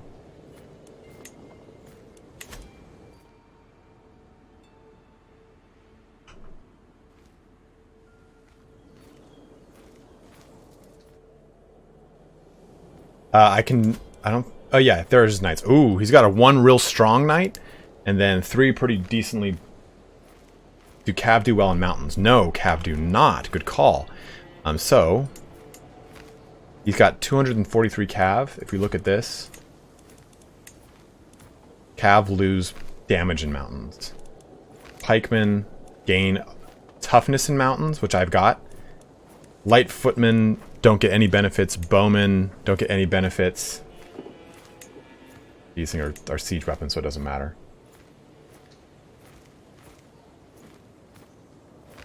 No, you're correct. I also have... Oh, those are light footmen. Okay, I thought those were heavy.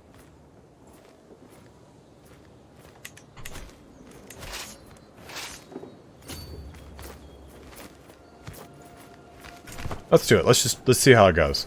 We'll probably win. As soon as this guy joins, we'll have a better chance. Jesus Christ. Finish the fabricate claim hat.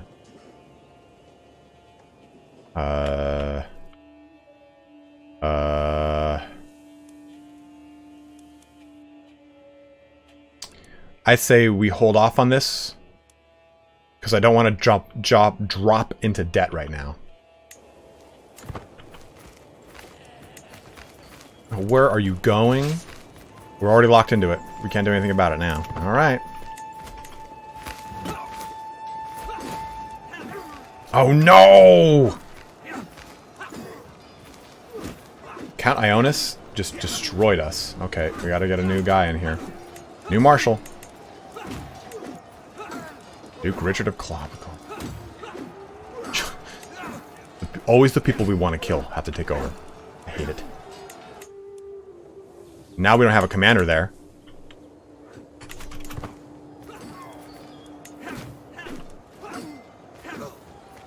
Now we do. Okay, good. We're alright.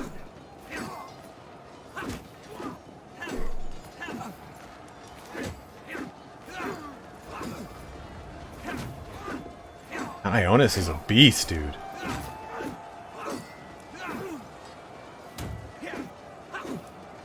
Oh, now you want to bring in all the big dick reinforcements where we could have 1-2 punched this guy and been done with it?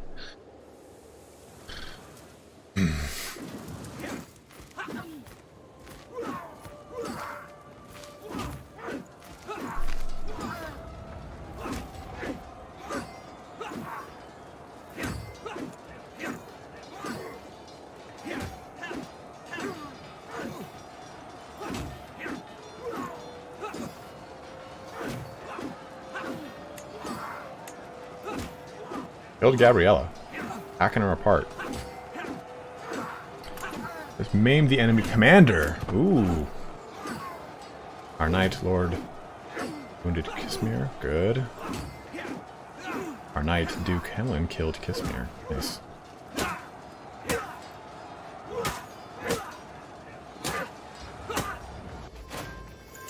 Brings us to 53%. The mayor that was given us a problem though is dead, and that's kind of nice.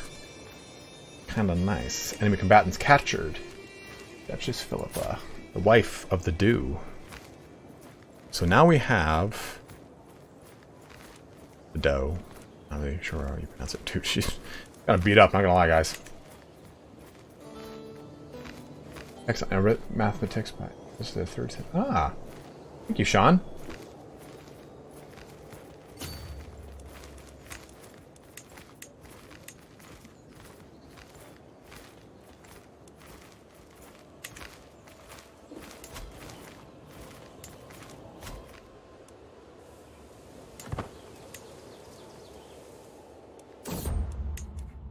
You translate face from the pushing my translation for days. I've even started muttering to myself sometimes. Still struggling with that one, are you? My Archbishop hefts a weighty old tome. One simply knows where to look. Help me uncover this. The 50-50. Or no game, just tell me what I'm going to do.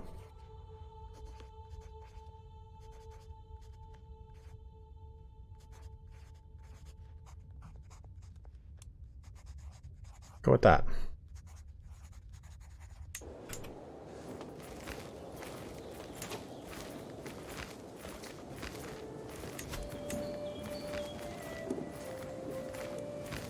I'm down with that. We'll forbid him from going to war.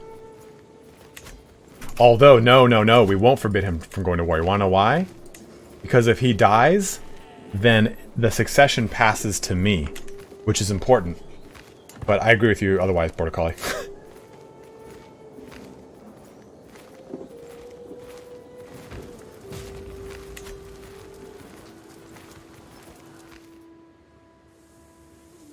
They're about to take that damn war target, which is infuriating me.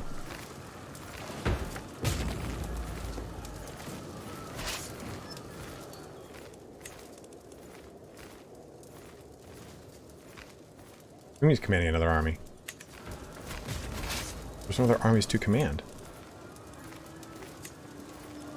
Okay.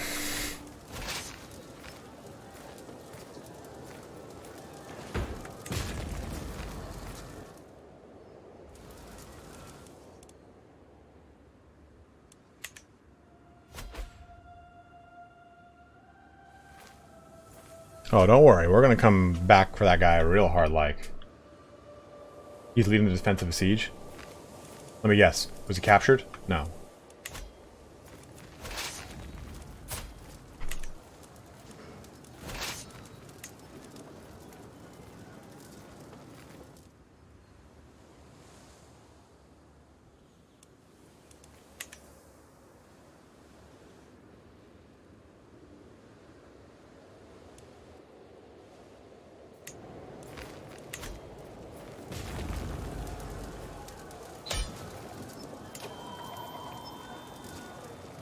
Yes. Oh, bingo, bango, bongo.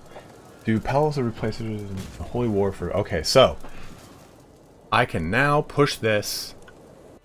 Let's save.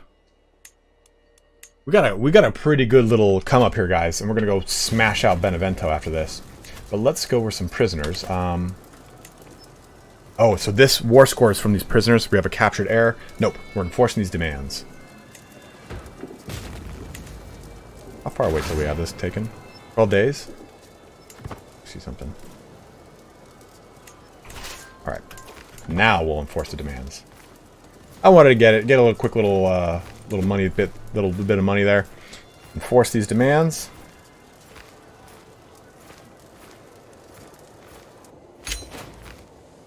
To the obnoxious King Robert, may your humors rot in your living body. Alright, so that has happened. Now, so we can't do this. Not yet, it looks like. Taking some prisoners. We're above our domain limit, and we'll fix that in a second. We might do that at the beginning of next episode. Why does this army so... Oh, it's... Shit.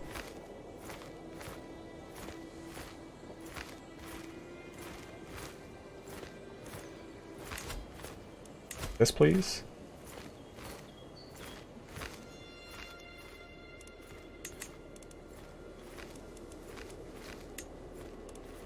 Usurp this title, right? So we need more gold. We definitely are going to ask the head for that. Because we won the title, but we do not claim it. Because we got it through the Holy War, it looks like. I don't understand why we don't have it. Maybe you guys can help me with that.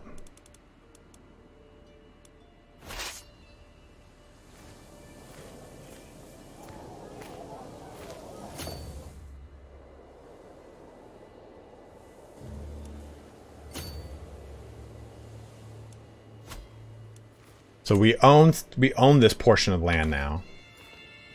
Just just really cool. I'm really stoked on that. But we have to usurp the title first, I assume?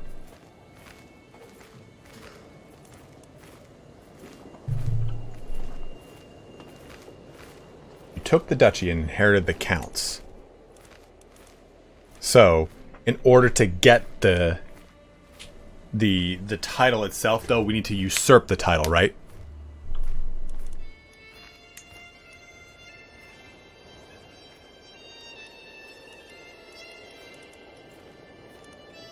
But I think we should ask him for gold.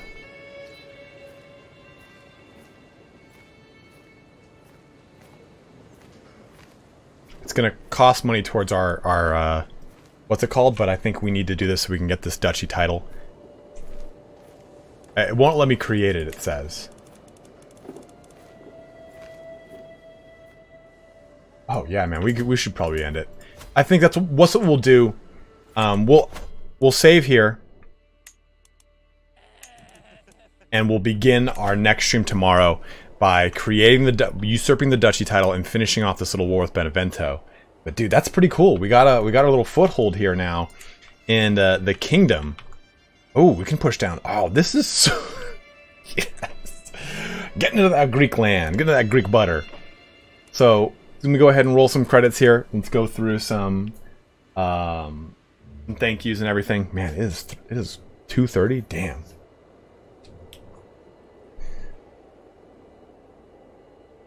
Okay, Evolution, thank you. Because usually I've done the holy wars with with infidels, I guess, or what do they call non-claimants, or what's the opposing religion called for you in this game? Whatever that is.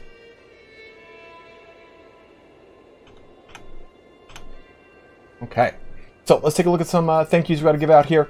We have 2 new members. We have Gareth and Daffy Flord. Thank you guys very much for becoming new members of the channel. But $5 from David Cameron, 5 from Paris, and 5 from Ephraim Va. Thank you guys all very, very, very much. We have another stream coming out tomorrow we're going to do, and a video tomorrow. That video is on Renown and Dynasties. But it looks like you guys want a video on piety. So I'm going to do a little quick poll on the channel after this, and we'll see what to do next. For our next video. I've got a bunch of ideas written down right here for control, counselors and vassals. I got a campaign list video I want to do. Faith and piety seems to be another really big one everyone really wants to see. So we'll go ahead and put that as a poll up today and get an idea of what we're going to be working on next week. But be back here tomorrow, guys, 11 a.m. Pacific Daytime. We will be jumping into more Crusader Kings 3 and expanding the kingdom of... Vomit in my mouth. The kingdom of Sicily here. Traits good and bad. Ooh, interesting. I could do that, Shadow. But as always, guys, again, thank you very much for watching. I'm going to go eat some food because I am now starving. But thank you very much for watching. Everyone, please wash your hands, stay safe, take care, and we'll see you guys tomorrow for some more Crusader Kings 3. Looking at chat real quick. You too, Stephen Lee. Take care, man. Death of Floor, thank you very much again, dude. Wandering Ronin, thank you for... Deus full, brother. Thank you for watching. I am going to nom indeed. Richard Olson, have a good one. I don't hate your name, I promise. Alright, guys. Have a good one, and take